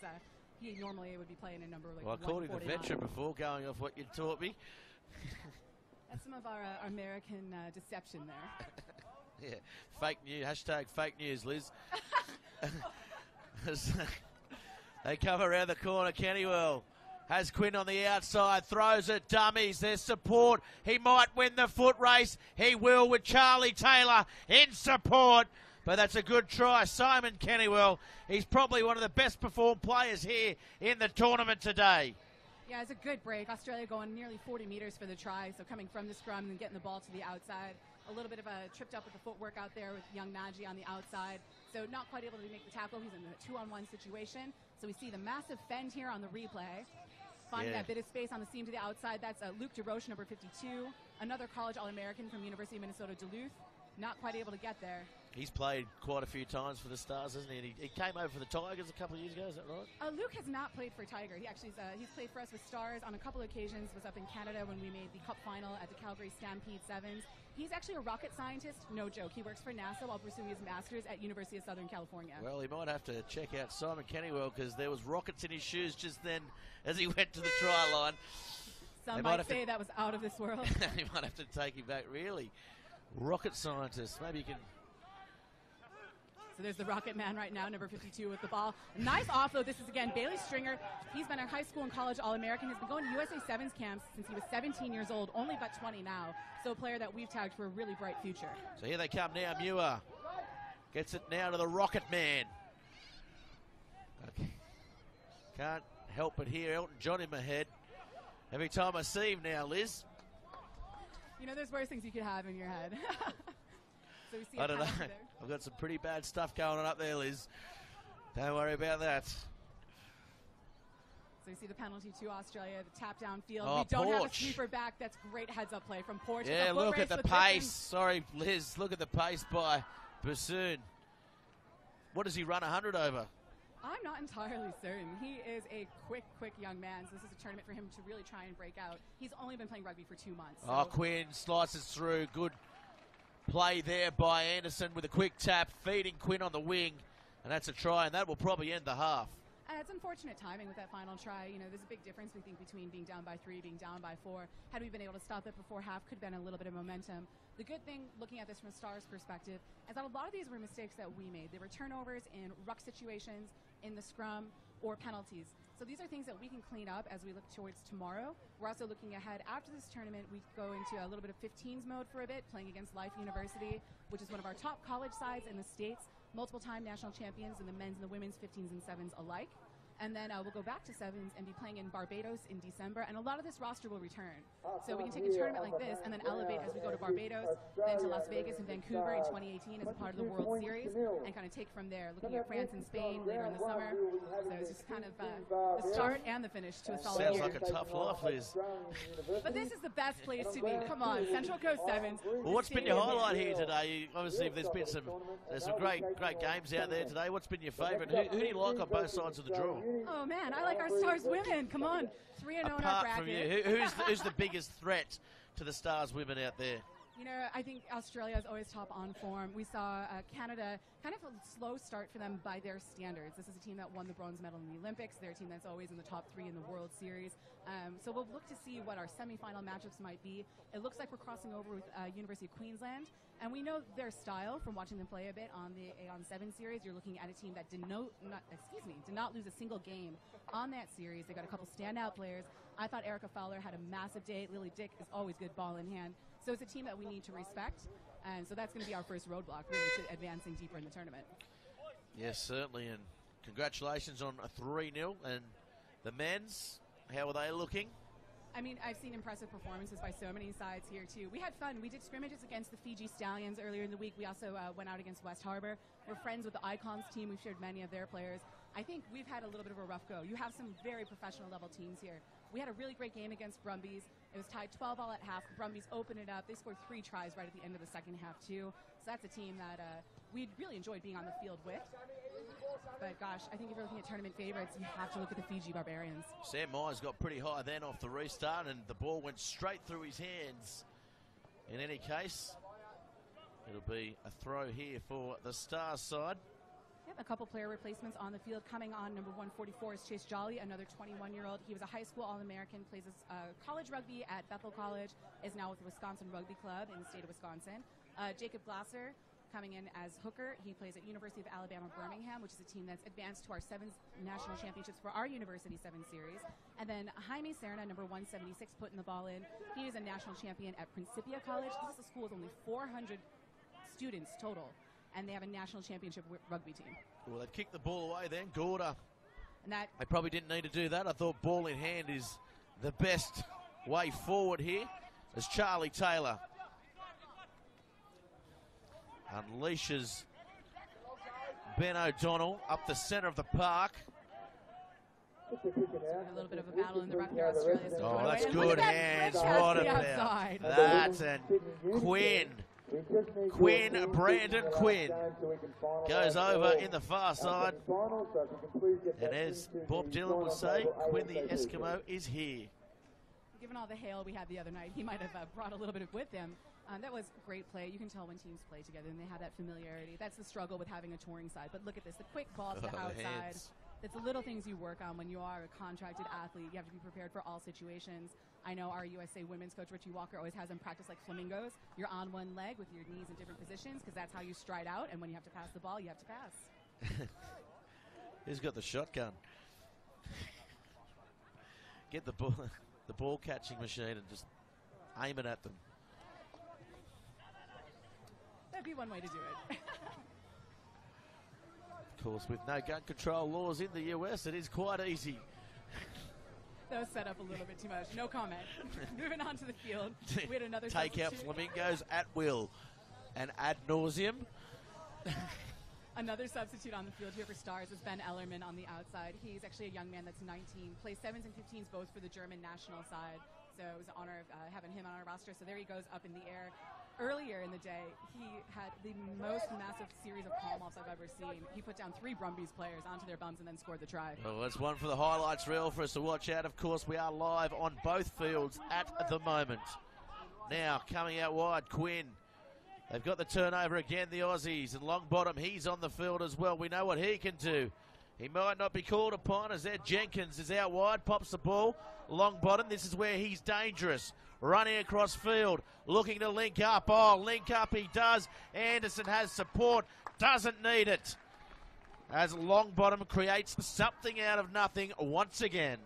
A little bit of magic a la Harry Potter out there for Longbottom. Regardless, an unfortunate turnover by the Stars, and we saw how it just created a disjointed defensive situation. We turned the ball over. We couldn't quite find our flat defensive line, and this is where Australia has a lot of opportunity to attack. You see him sucked in almost 3 players over there with that little bit of a steppies here and there. Well, as you say over in the US of A, you can step on a penny. We do still have pennies in the USA, yes. Such an old name, Penny. We don't have any pennies here. It's all Shaniqua and Taniqua. Well, you're talking about the money, Liz. I was talking about the money, yeah. The money, money, money. 34-0. Love to see our boys get some points on the board here if they can. Again, coming up against a top side, a team that's experienced on the series. And like you mentioned before, they're going to be going on to Oceania Sevens. They've got the Commonwealth Games ahead, the Sevens World Series, then the World Cup. So a massive year when it comes to all these World Rugby Sevens sides, which is so much opportunity to play footy. We have the Silicon Valley Sevens going on next week in the United States in San Jose. The likes of USA, New Zealand, Tonga, Samoa, Ireland are all going to be there. And then, of course, the World Cup in 2018. Oceania Sevens, of course, if you're that way inclined, over in Fiji. Well, then Good little 3-day holiday for those people listening out there. Well, that's a good tackle out wide. Ed Jenkins coming off, getting involved. He's had quite a long layoff through injury. So we see a final star substitute getting involved with the carry there in the ruck situation was Bo Verbis. Bo played college rugby at Regis. Oh, long bottom with the steal. Sorry for dropping in, but that just popped up into his hands, and he scores yet another try. That's 4 or 5 for the tournament for Longbottom. Yeah, it's a good show. Again, good teams doing what they do well. You got to catch the ball, you got to pass the ball, you got to tackle. Well, the lead-up play, the defensive work by the Australian side, it was pretty good. They were driving them backwards, running out of options, and the ball just spilt out there as Longbottom goes over.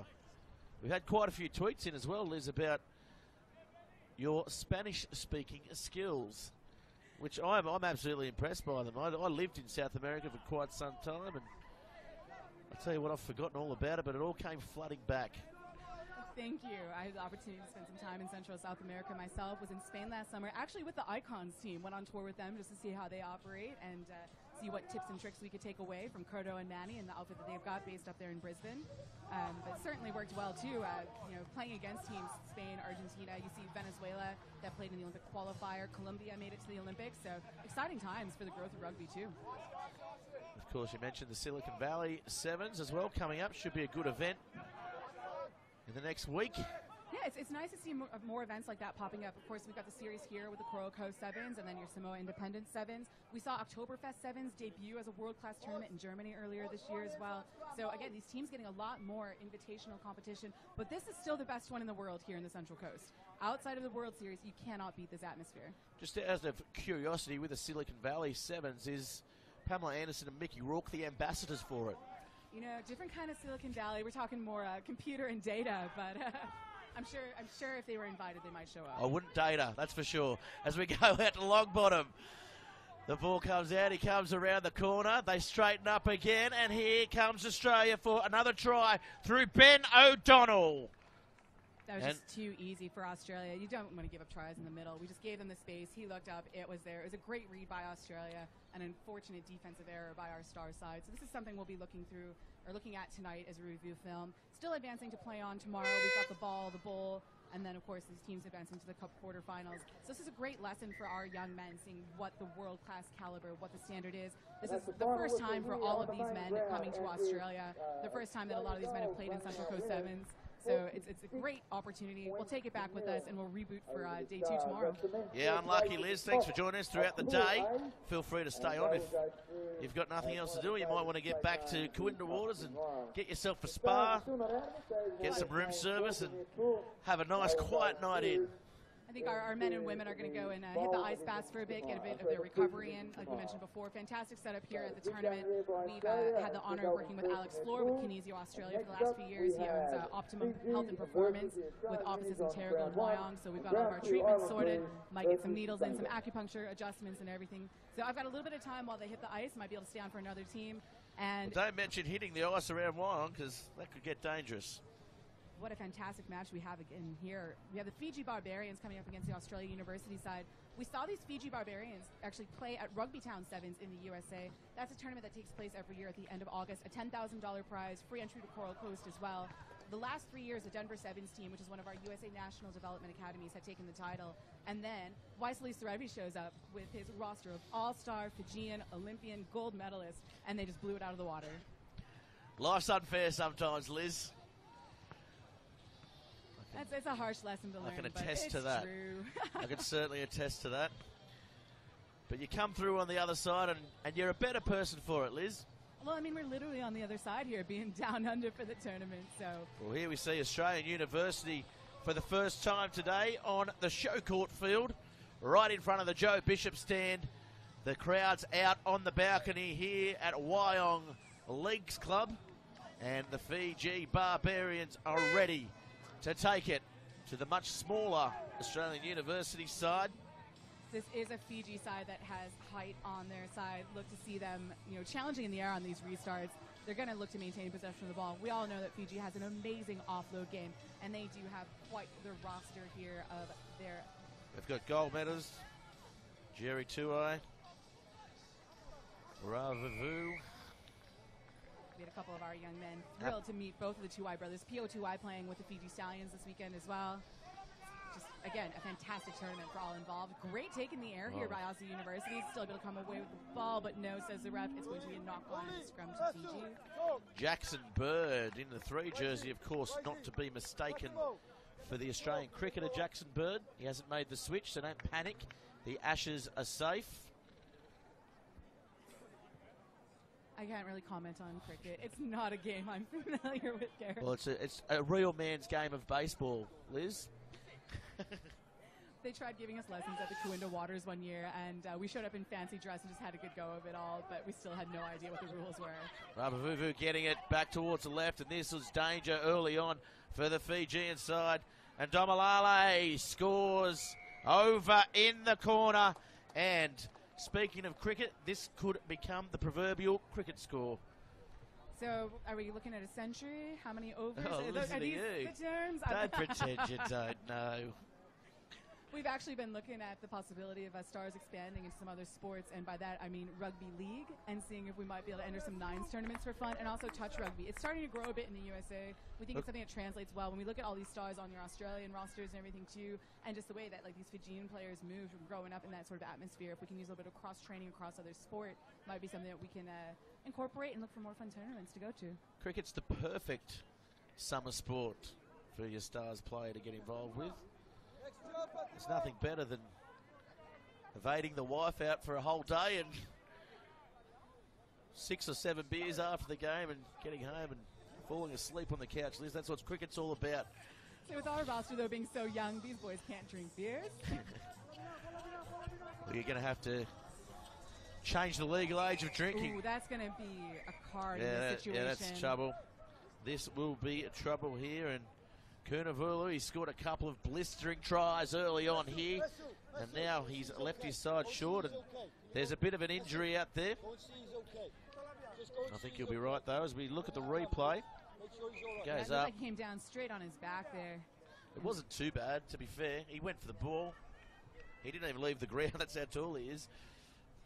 And say that player looks in a bit of pain there. It's a difficult situation because he has legitimately got eyes on the ball. He's not looking to put a shoulder in or get the guy down. But, of course, player safety being paramount when it comes to the sport of rugby overall across the field. Unfortunately, we saw a couple concussions earlier in the day, some knees tweaked here and there. Some rosters down to 11, it looks like, for tomorrow. I think I heard Rugby Canada say they might be down to 10 with their women, too. So we'll keep an eye on how things kind of shake up. Back on. I can't put my boots on for a tour like this. I get no sleep, doing all the cooking and gym sessions, and been leading yoga as well. I'm happy up here in the commentator's booth. Boots off. Oh, nice work, and here they come now, and is that man, Waisia. Nkuku will score underneath the sticks, untouched, and that is pure class right there at the Central Coast Sevens. So this is, again, Fiji doing what they do well. We see quick restarts. We see them ball in hand. Anytime they've got the ball in their hand, they're dangerous. There's one game I saw in the World Series at one point. I think they're playing against Scotland. Scotland had something like 43 passes and maybe 2 tries. Fiji had 5 passes and 3 tries. It's amazing. We saw them play here just before, and they won every single kickoff restart off their own try-scoring ability, so it made it very tough for the opposition.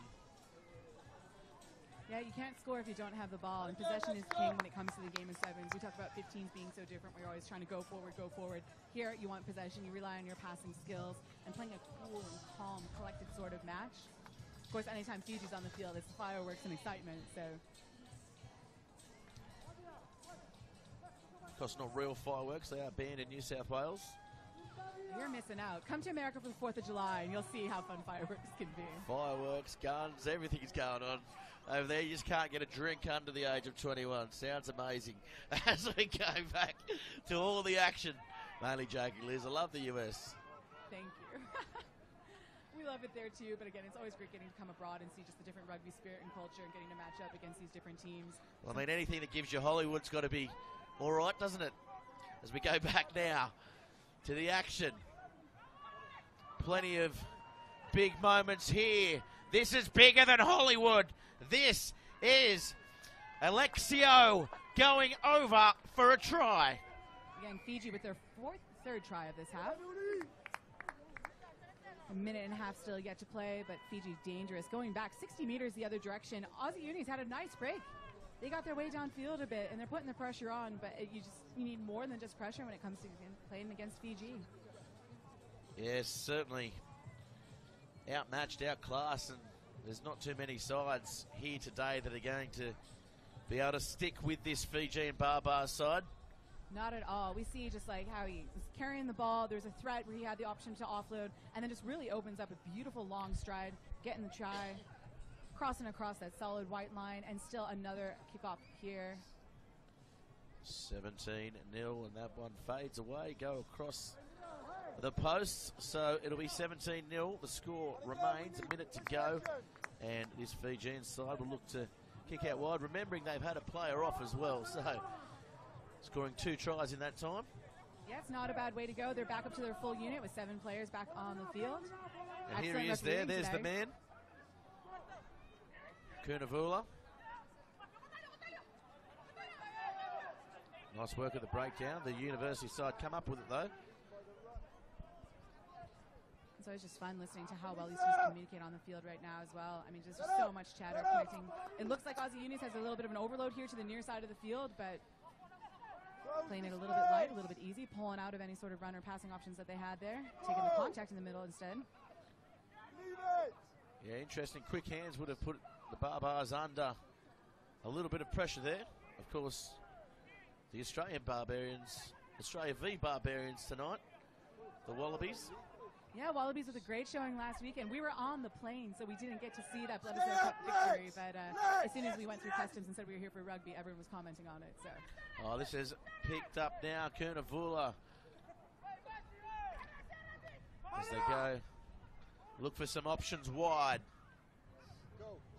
Nakuku does just that, and this should be a try in the corner. Vatimu Ravuvu will go over, and that is all the class of a gold medalist, Liz. I mean, that's the second try of this opening half of play, and this is a good rugby team doing what it does best.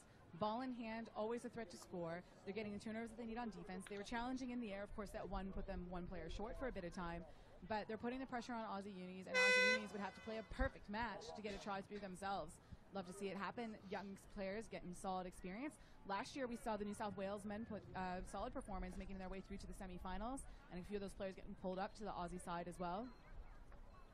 So you never know what's going to happen here at the Central Coast Sevens. I believe there's never been the same champion of Central Coast and Coral Coast. I know we've had back-to-back titleists here at the Central Coast Sevens since we started coming in 2014.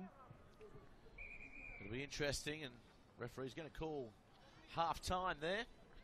And the Australian University side up against it here. It'll be interesting to look and see what adjustments these coaches make at halftime, if there's going to be any sort of changes in their game plans, how they're going to try to contain this Fiji attack. And I think Fiji's just going to keep doing what they're doing. You don't fix what's not broken. So we've got 2 more games remaining. Villanakau versus the University of Queensland, who we haven't seen here today. And the Waratahs Sevens taking on the Icon side. So 2 more matches remaining. And then it's party time here at Wyong Leagues Club. I'll be staying till close, sleeping in my car, and coming back very early in the morning, Liz. Yeah, we're going to be looking to see how our matches come up for tomorrow. We see matches starting as early as 10 a.m. with the Cup Division. Of course, having to play quarterfinals, where the teams that end up in kind of like the 9th place draw and 13th are going into the the bowl and the ball. So you can catch all the updates with all the scores and all the matches for tomorrow on Central Coast Sevens on their website. Of course, always active on Twitter at CC7s. Central Coast Sevens on Facebook as well, and of course with Bar TV. That's right, we'll keep you updated all day with all the games coming up, all the matches. And we can't thank Core Crew enough for being our broadcast partner for this Sevens series this year that we're broadcasting throughout Australia, indeed throughout the world. Free, live, and for your viewing pleasure. So anyone you'd like to say hello to back home, Liz? I think most people back home in the States are asleep right now, but getting a couple of notifications here on Facebook. Unfortunately, our Twitter just is not working, so apologies to any fans that have been looking for the updates there, trying to get as much as we can on our other channels of social media. But I saw Alan Stringer, Bailey's dad, I believe, or sorry, that's Sean, that's his dad, commenting on some of our posts. You know, to all of our Stars fans and supporters back home, it's a big Stars family that we have. Over 300 players have played for us. We actually have one of our own alumna, Phaedra Knight, that just got announced. She's being inducted into the World Rugby Hall of Fame alongside 4 other accomplished men. But so proud of Phaedra and all she's done for rugby in the United States. A fantastic addition by World Rugby to put her in after her time playing 15s, 3 World Cups. She's appeared with 7 side as well. Just an absolute legend. Yeah, it's a testament to her commitment and certainly her ability on and off the field. Good ambassador for the sport as well. Absolutely. You know, she comes to some of our tours as a veteran player, just lends that experience and all of her knowledge. She's actually coaching now with one of our NCAA university sides. So we've got 17 varsity teams that offer full scholarships, same as they do for football, basketball, and everything else. So players can come from overseas and get a full, United States college education and play some top footy in the States. That's the women's only right now. They're growing it so then the men can tag along later. Yeah, certainly we're going to swap streams at the end on our Facebook Live page, just to get the final couple of games in for your viewing pleasure. Of course, let us know where you are watching the games, the matches here on the Central Coast. If you want to get involved with the coverage, it's hashtag CC7ers.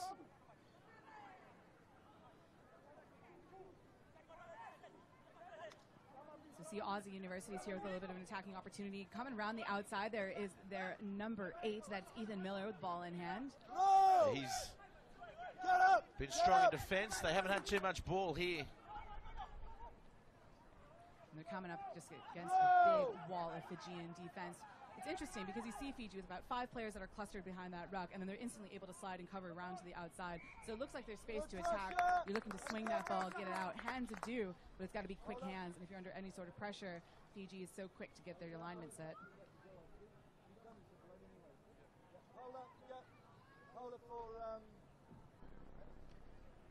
I suppose if he's watching too, a great champion of this tournament too, Ben Ryan, the former coach of Fiji Sevens. He's been here at so many editions of the Central Coast Sevens with fantastic things to say. We've had him here a bit in the United States. He was doing some work with the New York Knicks in the NBA. Well, here we go. Opens up now.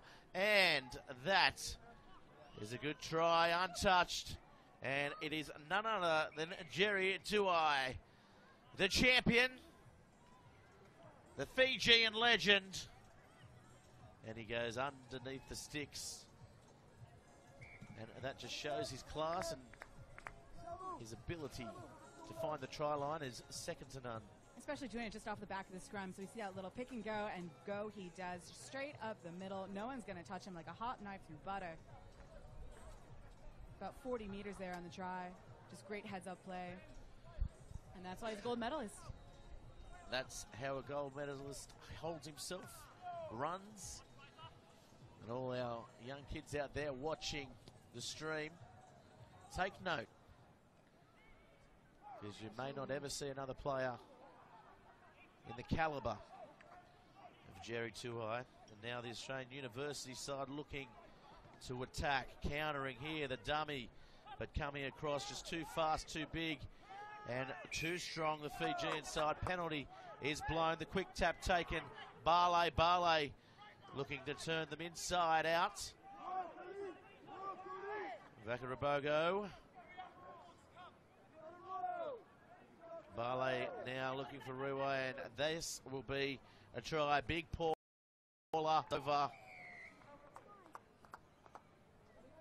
Even the corner post saw him coming, and it's evicted itself over there, Liz.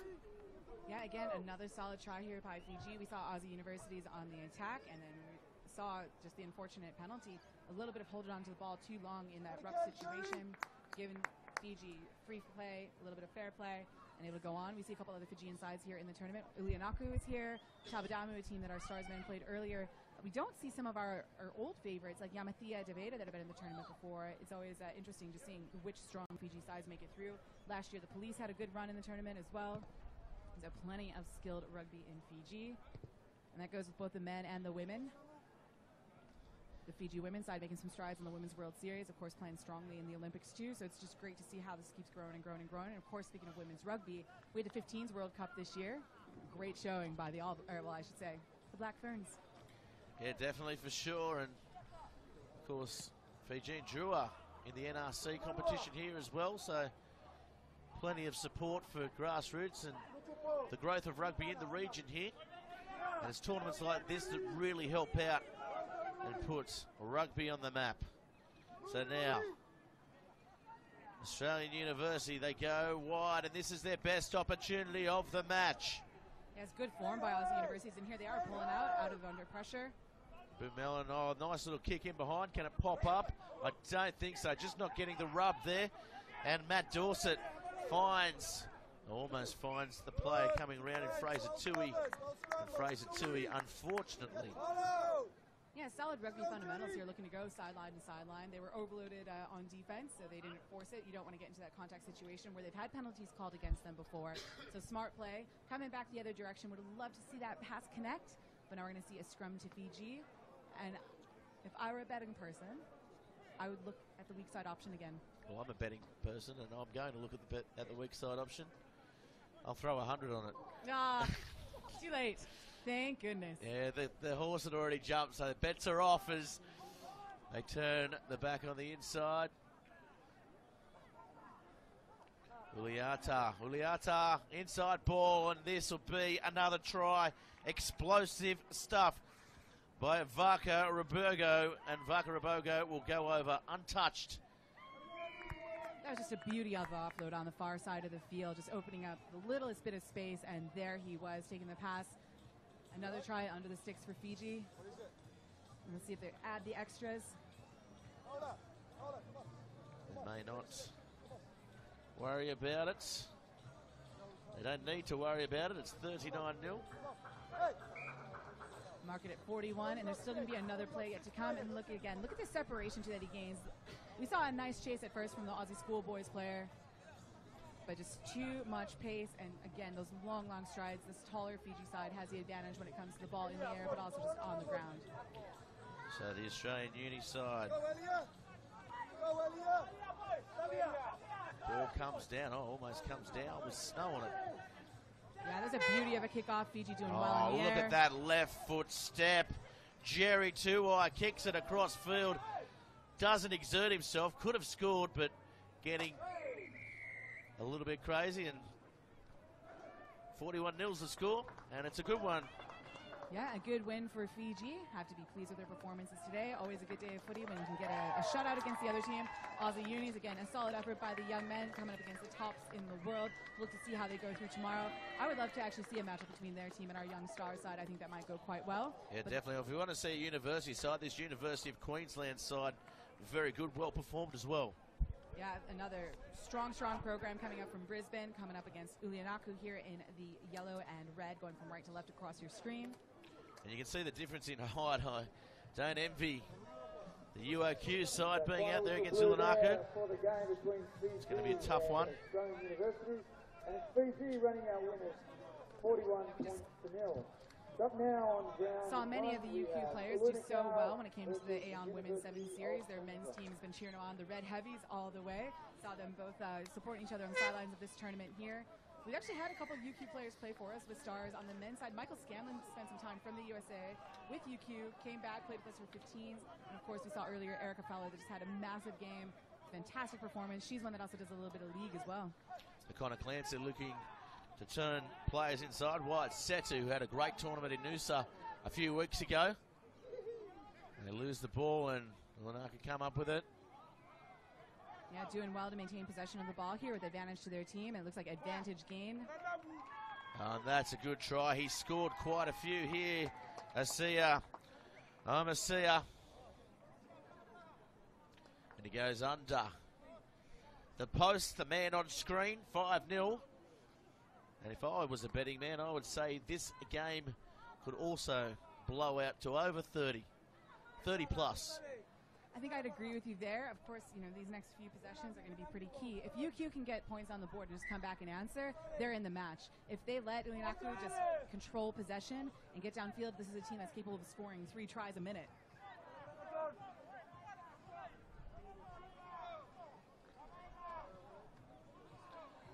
So the calls that the ball is out there, and you can hear the Ulanaku side. They're pointing out and telling this UQ side who they're kicking it to. So really trying to intimidate off the kick-off, knock on. UQ. No advantage gained from the initial knock, so it's going to be a scrum to UQ. So we'll see what they can do with a little bit of a set-piece attack. A team that always, trains together, performs together, familiarity with one another. Hopefully they can get something off. They've got a nice gap here between their fly half and their center, so we're looking for a nice wide pass. They're going to have to control the ball in the scrum to make it happen. Wide set too, we know he's very quick down the short side as well, so it's quite open down there. 30 metres to the touchline. Connor Clancy directing the play out there. Fantastic pressure from the Ulanaku scrum half. Clifton said who it was that time, sorry. Both brothers. And taken down 10 metres out. Going to have to watch themselves here, UQ. Penalty coming through, so looking for the quick one, Connor Clancy. He takes it now. Now they go wide. Setu with a little grubbing kick in behind. It looked for a second like he might win that foot race, but then there's Ulanaku coming from the far side of the screen and looking to turn over possession. This they do. They've got numbers to the left side of the field. UQ shutting the gates here on defense. Oh, shutting the gates, but leaving the middle one open. Always close the top paddock, Liz. That's the first rule of farming, and that's the first rule of sevens. I'm getting quite the education up here in the party box. Thank you. Good play there by Ulanaku. They're realizing where the space was. You always want to read against the defense, see what's open to you. Oftentimes it is behind where the pass just came from. You see how the hips are turned on the field. Where can you attack? What's the easy try to score? And the easy try is about to come here on the replay, just straight up and 40 meters in. Again, it was that man, Omasia. That's his second now for the match, so 12-0 the score. As the kick is successful, it goes to 14-0. And there's one more match after this. It's Icons taking on New South Wales Sevens. That'll be a Queensland, New South Wales battle here. Icons based up in Brisbane. These are teams that I think have faced against each other in the past. You have such a great series of events here when it comes to Australia, going to Noosa, going to Byron. I know a lot of these teams travel over to Singapore to tournaments like Borneo. We're quite fortunate to have such a depth of rugby here in the Oceania region. Certainly are. Oh, nice tackle and getting over the ball. UQ do well. Curtin.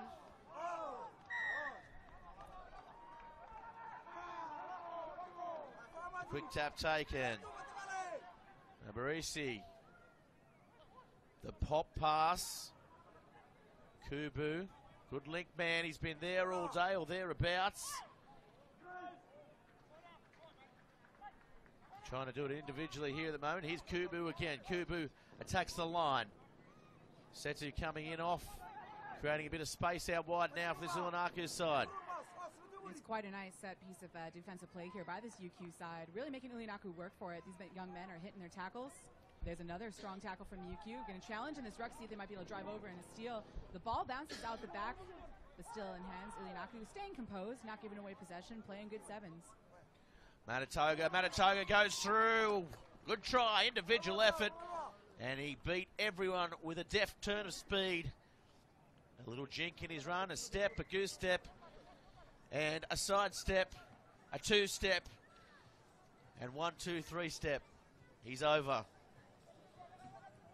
I bet before the game he's listened to Steppenwolf on his iPod. You'd be a Steppenwolf fan, Liz? I mean, I could go on a magic carpet, right? Solid play here again. Ulanaku, and still time left to go in this opening half, so I think your 30-point prediction is a pretty safe bet at this point. I think you're the Fijian What side. do we have on it? Nothing.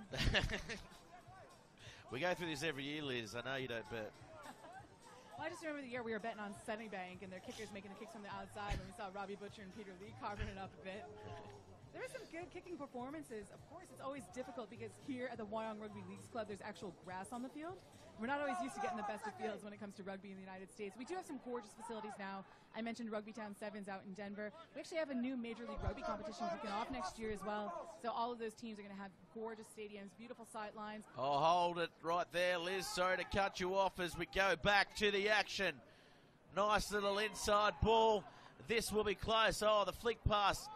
Finding nobody. Nabarisu inside now. Looking for Sorrow. And it's all Sorrow at the moment for UQ. As they go down the sideline. Again, a good defensive stand by UQ. Looking for his third. They'll consult. Oh, it's a try. Third try there. Asia. Omasia. And Asia, I'll tell you what, UQ won't be wanting to see anything of him in the second half, Liz. Now, still plenty of rugby yet to be played, but this really has been played all in UQ's defensive half. It's just Ilianaku constantly on the attack. UQ has not had much ball in hand. They're playing a lot of defense, and that's always more tiring than playing offense. They've had some good stands. They're making a lot of their tackles, but they're just leaving little seams here and there that Ilianaku's able to take advantage of. In this series in particular, too, their numbers out to the left. They didn't have to do it. They're over the try line in the corner, but the left side of the field was completely open, so we're looking to different setups to see, again, where can easy tries be scored? With skilled Fijian size, they can be scored anywhere. They can go coast to coast, or they can punish you from 5 metres out. These Fijian sides. It's going to be an exciting day tomorrow. We're going to take a quick break and come back with all the second half action in the penultimate game on day one at the Central Coast Sevens. New South Wales and Icons on ground 1 and Liverpool Australia Green ground 2.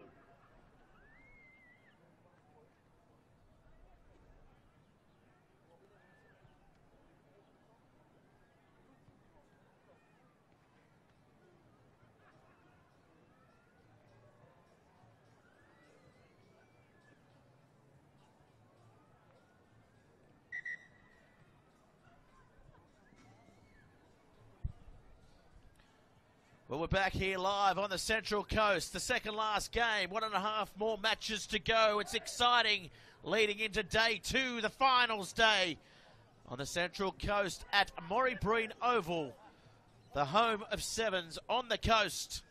And of course, get down here tomorrow. You can enjoy it from the balcony of Wyong Leagues Club, or you can get in the grandstands around the ground. There was a jumping castle earlier, which I believe our producers on the top field flattened by jumping too heartily there in the lunch break. Of course, they got one. It's a fantastic facility here at the Wyong Rugby Leagues Club, and of course all the different food stalls that are here, all the entertainment. We've been having our eyes on some meat pies when the tournament's done. Well, look no further, because the entertainment's right here in the party box. Hashtag party box on Twitter. Get involved if you want a little shout out over the course of tomorrow. This is going to be an attacking opportunity for UQ inside of Ilianaku's half for, I think, what may be the first time in this match. So see what they can do. About 38 meters to go for a try. We'd love to see the young men. Young Cliffy Setu with the ball. He's a live wire. Well, the ball spits out and unlucky there, just taken from behind. Here's young Connor Clancy. Connor Clancy, good Queensland name, Connor Clancy. As they get over the ball, Anaku, and the quick tap's taken. Setu has Clancy on the outside, has Setu, Wyatt Setu on the inside as they drive towards the line. 10 out now, popped up. This time it's McCormick. Now the long ball. They lose a bit of momentum. Oh, that ball goes wide. Nick Weller. He got the ball a fair bit down in, up in Noosa. Hasn't seen the ball or sighted it here in this match here today. Yeah, it was a good opportunity for UQ looking to get the ball out wide. Unfortunately, some of those passes just taking a little bit of time to get out there. And see a line out to Ilianaku there. So all that work and it's just going back to the other team. All work and no reward. Someone call their trade union because we need to launch a picket so they can get some points on the board. 26-0. Ilianaku, first chance here in the second half. Getting around, inside ball. Picked up now, Connor Clancy. Chance out wide. Oh, he goes without it. Harry Parker. Wow. Yeah, an interesting series of play there. UQ able to come away with the ball, but unfortunately unable to finish. The excitement of the try line in front of them, too. Sometimes you get those big wide eyes. Look at the replay here. So ball left on the ground. A good pickup by UQ, and just unlucky on that pass. Could not get through it, could not get away with it. 26-0. 4.5 minutes remaining.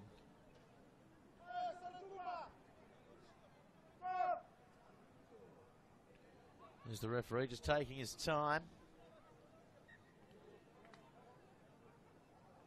It's been a fairly good standard of refereeing at the tournament today. I think it's been pretty fair to both sides. I haven't had any matches where I've been able to complain, and that's a pretty rare thing in the game of rugby. Yeah, definitely, certainly. Referees doing a great job here. We haven't really mentioned them today. It's because they've made themselves scarce, which is always a good thing. As now looking to play off their own line, coast to coast. I'd like to see a rule change in sevens. Oh, the quick tap. I thought it was UQ getting the ball, but I'd like to see a rule change. If you score from inside your own 5 in one play, should be worth double points. What do you think? They were experimenting with some of those law changes. I know when they did the U20 Rugby World Cup, there were some 6-point tries. So it's interesting, these northern and southern hemisphere variations and what they're going to do when they change all the laws formally. Harry Curtin. Make it exciting. Nathan Russell straightens up. Russell looking for support, pops it up, and Ilianaku look like they may have clocked off a little bit here. Take nothing away from UQ as the ball now spreads wide. And it's knocked forward as we see some fresh legs come on. Cohen Oates. James Jarrett, Double J they call him.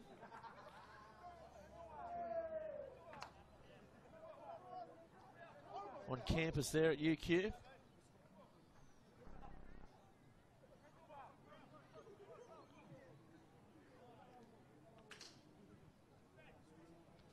So the ball just about to come in. It's fed. Reaching for it. Coming around the corner, there's Cohen Oates. Looking for support there. Harry Parker couldn't find it. And he's driven back. Ilianaku. Haven't had the ball for a while, so UQ threatening here. Here's Parker again, midfield. Can he straighten up? Can he get a ball away? No, he'll go to ground. Oh, good clean out there. That is almost the best of the day. The dummy, Connor Clancy, goes wide. Now it's Weller. He's Weller quick, and it's Weller. Oh! That's a nice little Grease step lightning. Inside, yeah. Good play here by the school, by UQ. The Red Heavies getting in for a try. A lot of work there. Ilianaku kind of playing a softer defense, but still taking away a lot of their passing channels. We saw them try to go to the right side. They were overloaded to the left. They came back the other way. So here's a play off of the ruck that starts it all. So Here's after a few phases. Well, they're playing in the background. Guns N' Roses, Sweet Child of Mine. I'd like to hear Grease Lightning, because it is.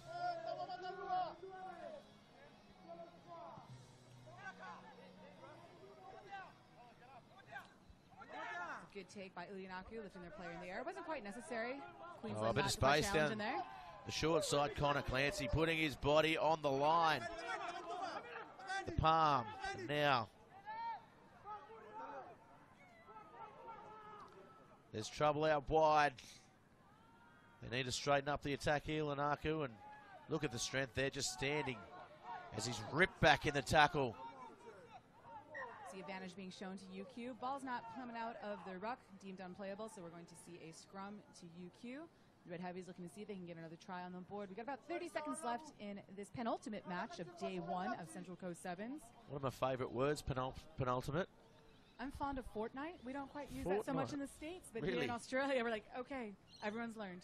That's how we get paid here, fortnightly, at Bar TV Sports, so I'm very accustomed to it. I'm just shocked you get paid to do this. Because I'm 7 days. I'm always 7 days in, wondering about when the next fortnight's coming around.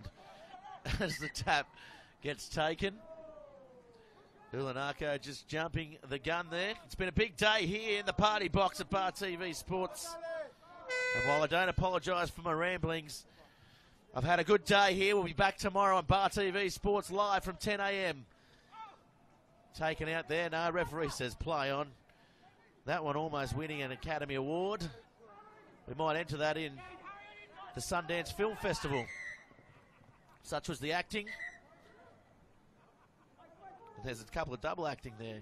Little twist to the plot. Red card comes out. And he won't see any more of the tournament. No, that's a silly play. So late in this game, Ulianaku's got the 26-7 win. We are past 40 minutes in this match, and now he's going to be taking a seat for the rest of the tournament. They're going to be down to 11. That could have a big impact going into the knockout stages tomorrow. And it certainly could, and as we see, yeah, some attention there. That wasn't a good hit at all. As the player comes out and checks if he's okay. It's Kubu. He's had a very good tournament too, Kubu. So coming up next is New South Wales taking on the Icons side, who had a very good tournament up in Noosa. So the Reds, the UQ side. Such a dominant season in Brisbane.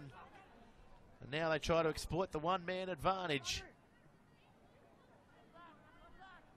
Yeah, for UQ, you're looking to get some points on the board, just get some additional momentum going into your matches tomorrow. Sunday, a fantastic day of footy here at the Waratahs Leagues Club. And right now it's UQ doing well, maintaining the ball in hand. Possession's king, and that's they got the beautiful. space. Look Here's at that. Connor Clancy. Connor Clancy, he's quick, calls his player under, goes back around. Clancy is going to score a try. UQ get on the board for the second time here at Central Coast Sevens against Ulanaku. They were a man up, but they made the most of it coming into the final stages, and that will be game over here. As we see the replay, Connor Clancy, I thought he was just going to pin those ears back and go for the try line, but he didn't. And in the end, he came around and got a very good ball. Good foresight. And that's a very good kick from the sideline.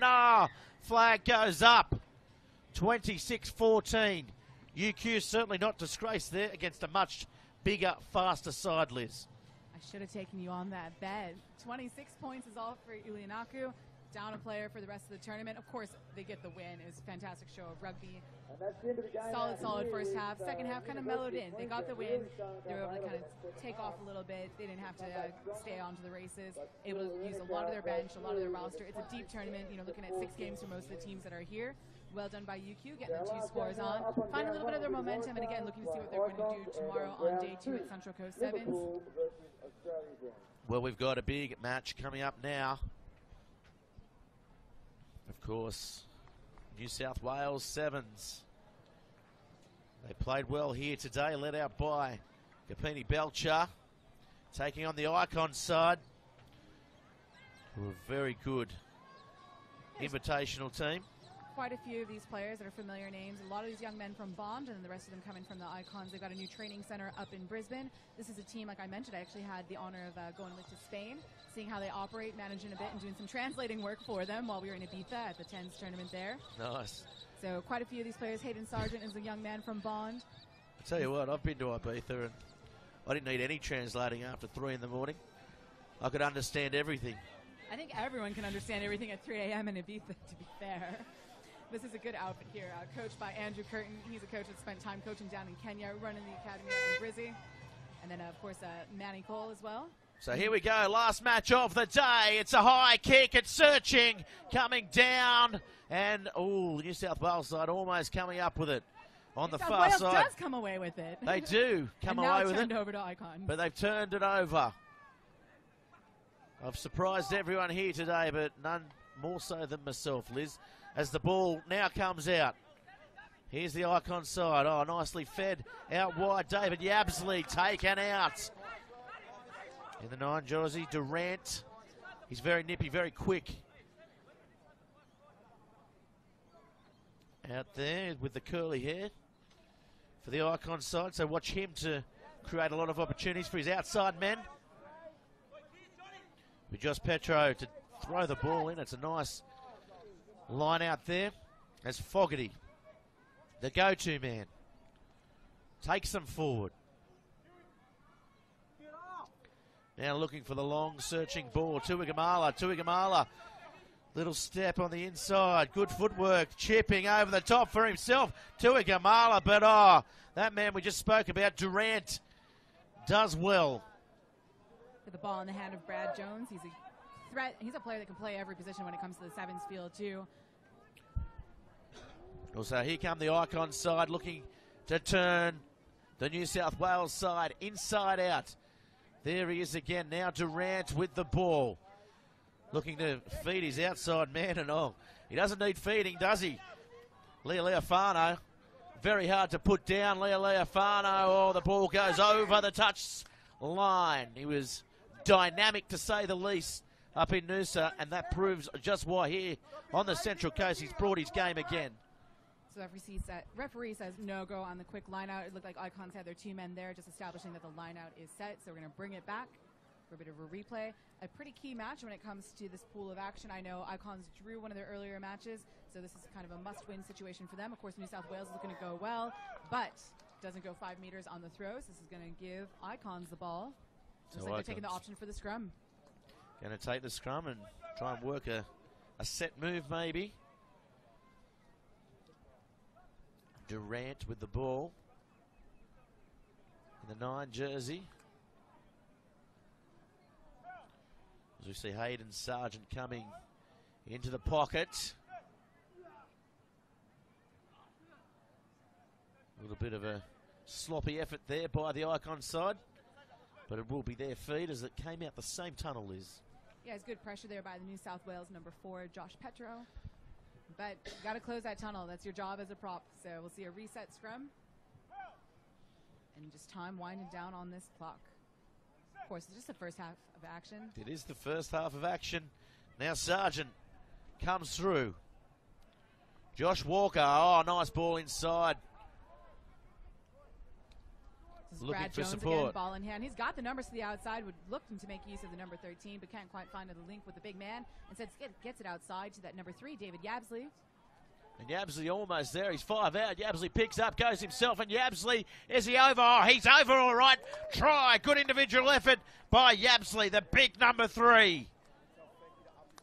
Yeah, it's well done by Icons, getting the ball in hand, moving their way to the outside corner, making use of the space on the pitch. Interesting, too, that this team actually wasn't originally going to be at the tournament. They replaced China. There's been a lot of changes to the men's bracket for what Central Coast Sevens was meant to be this year. So these young men making the most of their opportunities here at the Central Coast Sevens, getting up early over New South Wales against the territorial side. Well, certainly you have to get up early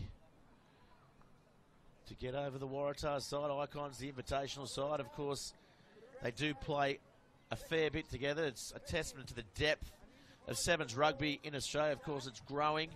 It's a growing sport. And certainly these satellite tournaments so important, with the Central Coast Sevens being one of the pinnacles. It's a gorgeous kickoff here by Icons, taken by the Taz. Yeah, Tuigamala comes through. Tuigamala, sorry. Oh, nice little gap opens up, and here comes Hunter Ward. Hunter Ward looking for support. He might not need it. He's got some good pace.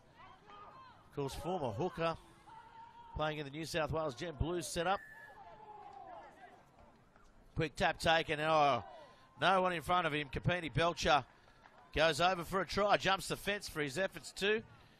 Could have gone any way that, but he did well with the hurdle, Liz. And a yellow card comes out for Durant as well. That's going to be a big hit for the Icons team. Durant has done so much so far, ball in hand, playing the scrum half position. He was here on the chase. He's a quick young man, as is this Icons #1, Hayden Sargent, the young man out of Bond University. So here we see the push, and I'm assuming that's what the yellow card is for. He certainly had a bit to say as well, didn't he? So now it's going to be... Wasn't too much in it. New South Wales with 90 seconds yet to play in this first half of action and the opportunity to play. Icons down a man. And this is going to carry over to the second half. So if you're New South Wales, if you're the Taz, you're looking to get more points on the board, exploit this overload, and just get going. So Petro with a nice high restart. Fogarty comes up, tries to claim it, couldn't. So now Josh Walker comes across field, steps, tries to get away from Tuagamala, can't, but Yabzi, he'll go towards the halfway. Walker gets in, Walker tries to back himself down the short side. He's a little bit isolated as they pick and drive now. Brad Jones is called back. He's had the foot out. I'm just going to mention we saw the referee indicating an advantage to the Icon side, but now we see a penalty against them, and the referee raging for another card. Brad Jones. So 5 players now. Icons didn't need that. Kick the ball away. Brad Jones, unlike him. He's a bit of a cheeky player. We've had him on some Stars tours before. He's a pleasure to have on your team, not a player you always want to be coming up against just because he can do so much. So this is a loss. Icons now down 2. And again, well, here they go. They're looking to get over that advantage, and they do just that. And Matt Steed comes in for a try under the posts. So this now elevates the Waratahs side 10-7. Kick to come in front, and that should be half-time. Our clock jumping the gun a little bit as we see the siren, or hear the siren, just ring out for the last time, or second last time here today. So it looks like the Icons are going to be back up to 6 for the remainder of this half. Looks like Durant's come back on. Oh, that's a lovely kick. That's the kick of the day for me as Tuagamala comes up for it and called a knock on. Oh, that's a good clean out there. Durant, he's a fiery little number 9, isn't he? He's just getting his shoulder and clearing guys out. He's a little pit bull, isn't he? Or a staffy. Although with hair like that, you could almost call him a poodle. Do you really want to do that? He might come up and get you with that shoulder too. That's all right. I'll lock the door. I've got my producers behind me. They'll go for them first, and this is Walker looking for support. Yeah, well done by Icons. So still down a man, and they've got the ball. Had the penalty to them. And now looking to see if they can equalize before the half is done. We're already into the extras. 8 minutes into this first half of play. You are getting a show. Another penalty to Icons. And he goes in again. Durant, he's aggressive. We don't see it too much in sevens, but he certainly is throwing his body at everything. Yeah, interesting here. We see Brad Jones looking to see if he can get back onto the field. So much time has been eaten up off of these yellow cards. These are some careless errors by this New South Wales team, not able to take advantage of that 5-on-7 to the fullest extent that they could have. Given penalties away to Icons, it looks like Icons will be able to start with a full 7 in the second half. So they've still got the lead, but they just could have done a bit more. So the Icons, they were up against it. They had 5 players on the field. And the New South Wales, the Waratahs, 7 sides, they're in front, 12-7. And it's the last half of the day. Yeah, 7 more minutes yet to go here in this Pool D action in the men's Central Coast Sevens. Of course, if we look at our programs from back home, this is Icons that replaced China in their bracket. I believe the winner of this game will go through to the cup rounds. I could be wrong because we've missed so much between all of our Stars games on Field 1, Field 2. So much action going all across the park today. You've had a massive day here, Liz, and we thank you for joining us in the commentary box here. It's always a pleasure. Your knowledge is second to none. Thank you. Always appreciate the opportunity here. We've had over 63,000 views here today on the Central Coast Sevens on day 1. So over 63,000 people tuning in worldwide on the Central Coast Sevens stream, which is unbelievable. And that is not including this last session here, the final 3 games. So as the numbers keep growing, the popularity keeps growing of the Central Coast Sevens. And it is an amazing tournament with one more day to go here at Maury Breen Oval, the home of the Wyong Roos. But this weekend, it is the home of the best sevens you can get your sweaty little hands on throughout Australia. To see Icons up to full strength here to start the second half. A gorgeous kickoff again. I'm so impressed with the kicking game of both of these teams. Some restarts have been excellent. Well, Walker, he came up with it then, but he's going to be penalised there. Icons making sure they get that ball to the ground right in front of the ref. No more careless yellow cards for this side. Thought there might have been a little knock on there. And now, oh, the dummy was thrown. Some Harry solid Leddy running here. getting through. Fogarty showing his fitness. He's there and thereabouts everywhere the ball goes. Here's Leddy now. Leddy looking for support. Petro. Now it's Ciali. Ciali with the inside ball. Oh, it opens up. Jack Pennington. Nice try. Pennington.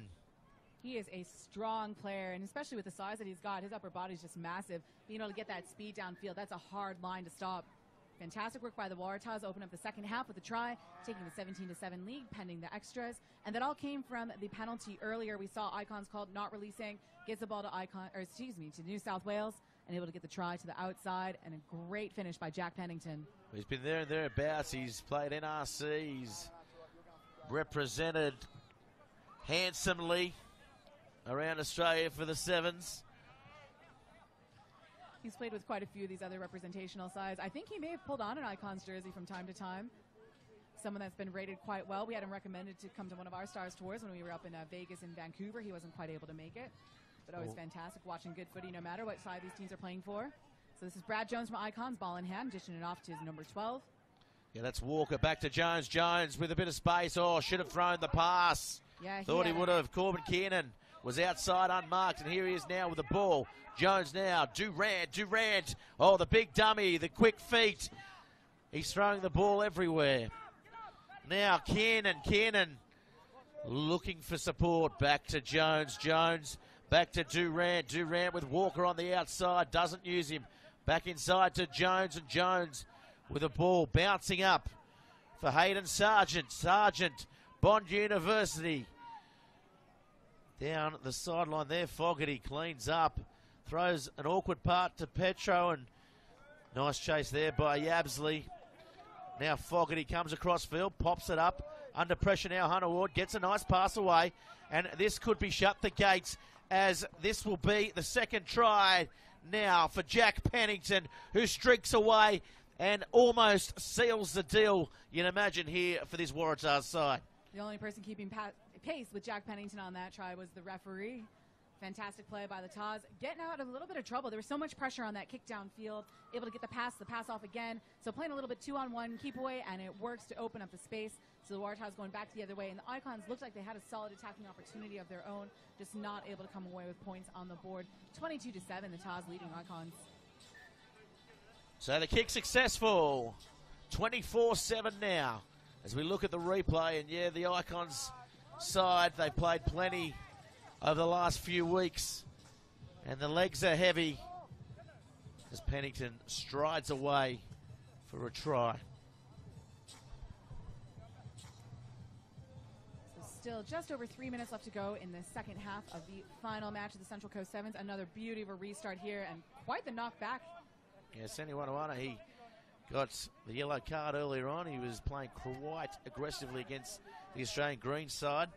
Now Kapini Belcher turning back on the inside. Is it Rickson getting away, and Rickson will go over in the corner for another try here on the Central Coast. As the clock winds down, so do the chances here of the Icons side. Yeah, finding themselves in debt 27-7 against New South Wales. They'll be looking for some miraculous finishes. It's happened here before at Central Coast Sevens. Some fantastic finals where we've seen back and forth and 3 tries scored in a matter of minutes. I'd be a little bit hard-pressed to think that might happen in this particular game, but you never know, do you? You never know. Get some more points on the board. They've made quite a few substitutions on this Icon side. Hayden Sargent just came and found his way to the bench. Brad Jones was taken off the field. This is a nice high kick. Well, it's Almost as high as his haircut out there. Nearly the Lalata, sorry. Yeah, good work by this toss side. You can tell how scripted these kickoffs are. They're all in the right place at the right time. And here it is, right place, right time again. A stellar run to the outside. And he's going to take the corner. Nice try, Siali. And they're just scoring tries now, seemingly at will. This Waratahs side, they needed a big win here to consolidate themselves for tomorrow. Yeah, we look at all of our matches starting again tomorrow morning with quarterfinals beginning at 10 a.m. All these crossover games. Of course, all the updates are on the Central Coast 7's website. You can find updates on Facebook and Twitter. Look for that hashtag CC7s. We'll give you a little update tomorrow morning on Bar TV Sports as well. We're kicking off live here from 10 a.m. with all the action again all day. And it should be an amazing day of finals rugby. It's turned up some magic moments all through its entirety. It's ever since we've been covering it 4 years ago. Killingworth getting the ball. Shrugs off a big tackle there from Horn. Yeah, Jack Bennington really making his presence known, going from minute 1 now here to minute 13 in the match. Of course, penalty going to Icons, so maybe a little bit too aggressive on that particular play. Durant, he calls for the ball early.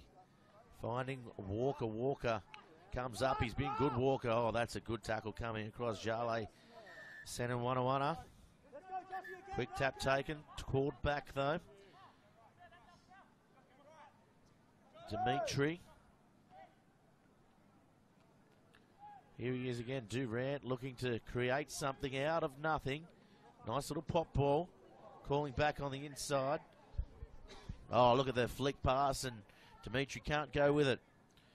Chip Zeba. Dimitri Chip Zeba. Might know a bit of Spanish, Liz. I'll have to talk to him after the matches. I'll see if we can get another Stars women's game here on this field and maybe do a whole game in Spanish for the fans over there. Why not? We're massive in Spain here at Bar TV Sports, and of course, we hope you've enjoyed the coverage all day here today as we hear the final siren. The score 36-7 in favour of the Waratahs side. The ball is fed, spit out, coming in and out the same tunnel. So being the last game of the day,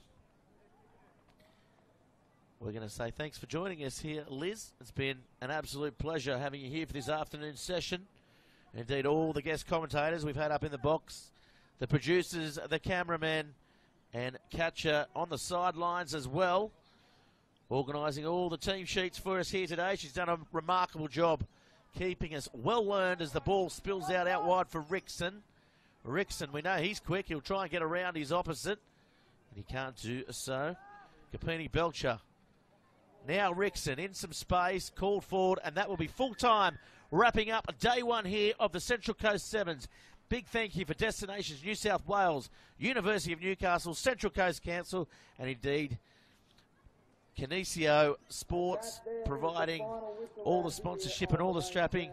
The Bar TV Sports partners in Core Crew and all turn partners. Thanks very much, Liz Entwistle. And thanks very much to everyone. We'll be back at 10 a.m. in the morning. I'm Gareth Wozniak, and we'll catch you tomorrow. Details will be on our Facebook site. If you want to know what's happening tomorrow and when, get on there and we'll go from there. So thank you all for an amazing first day, and we'll see you all back here again tomorrow.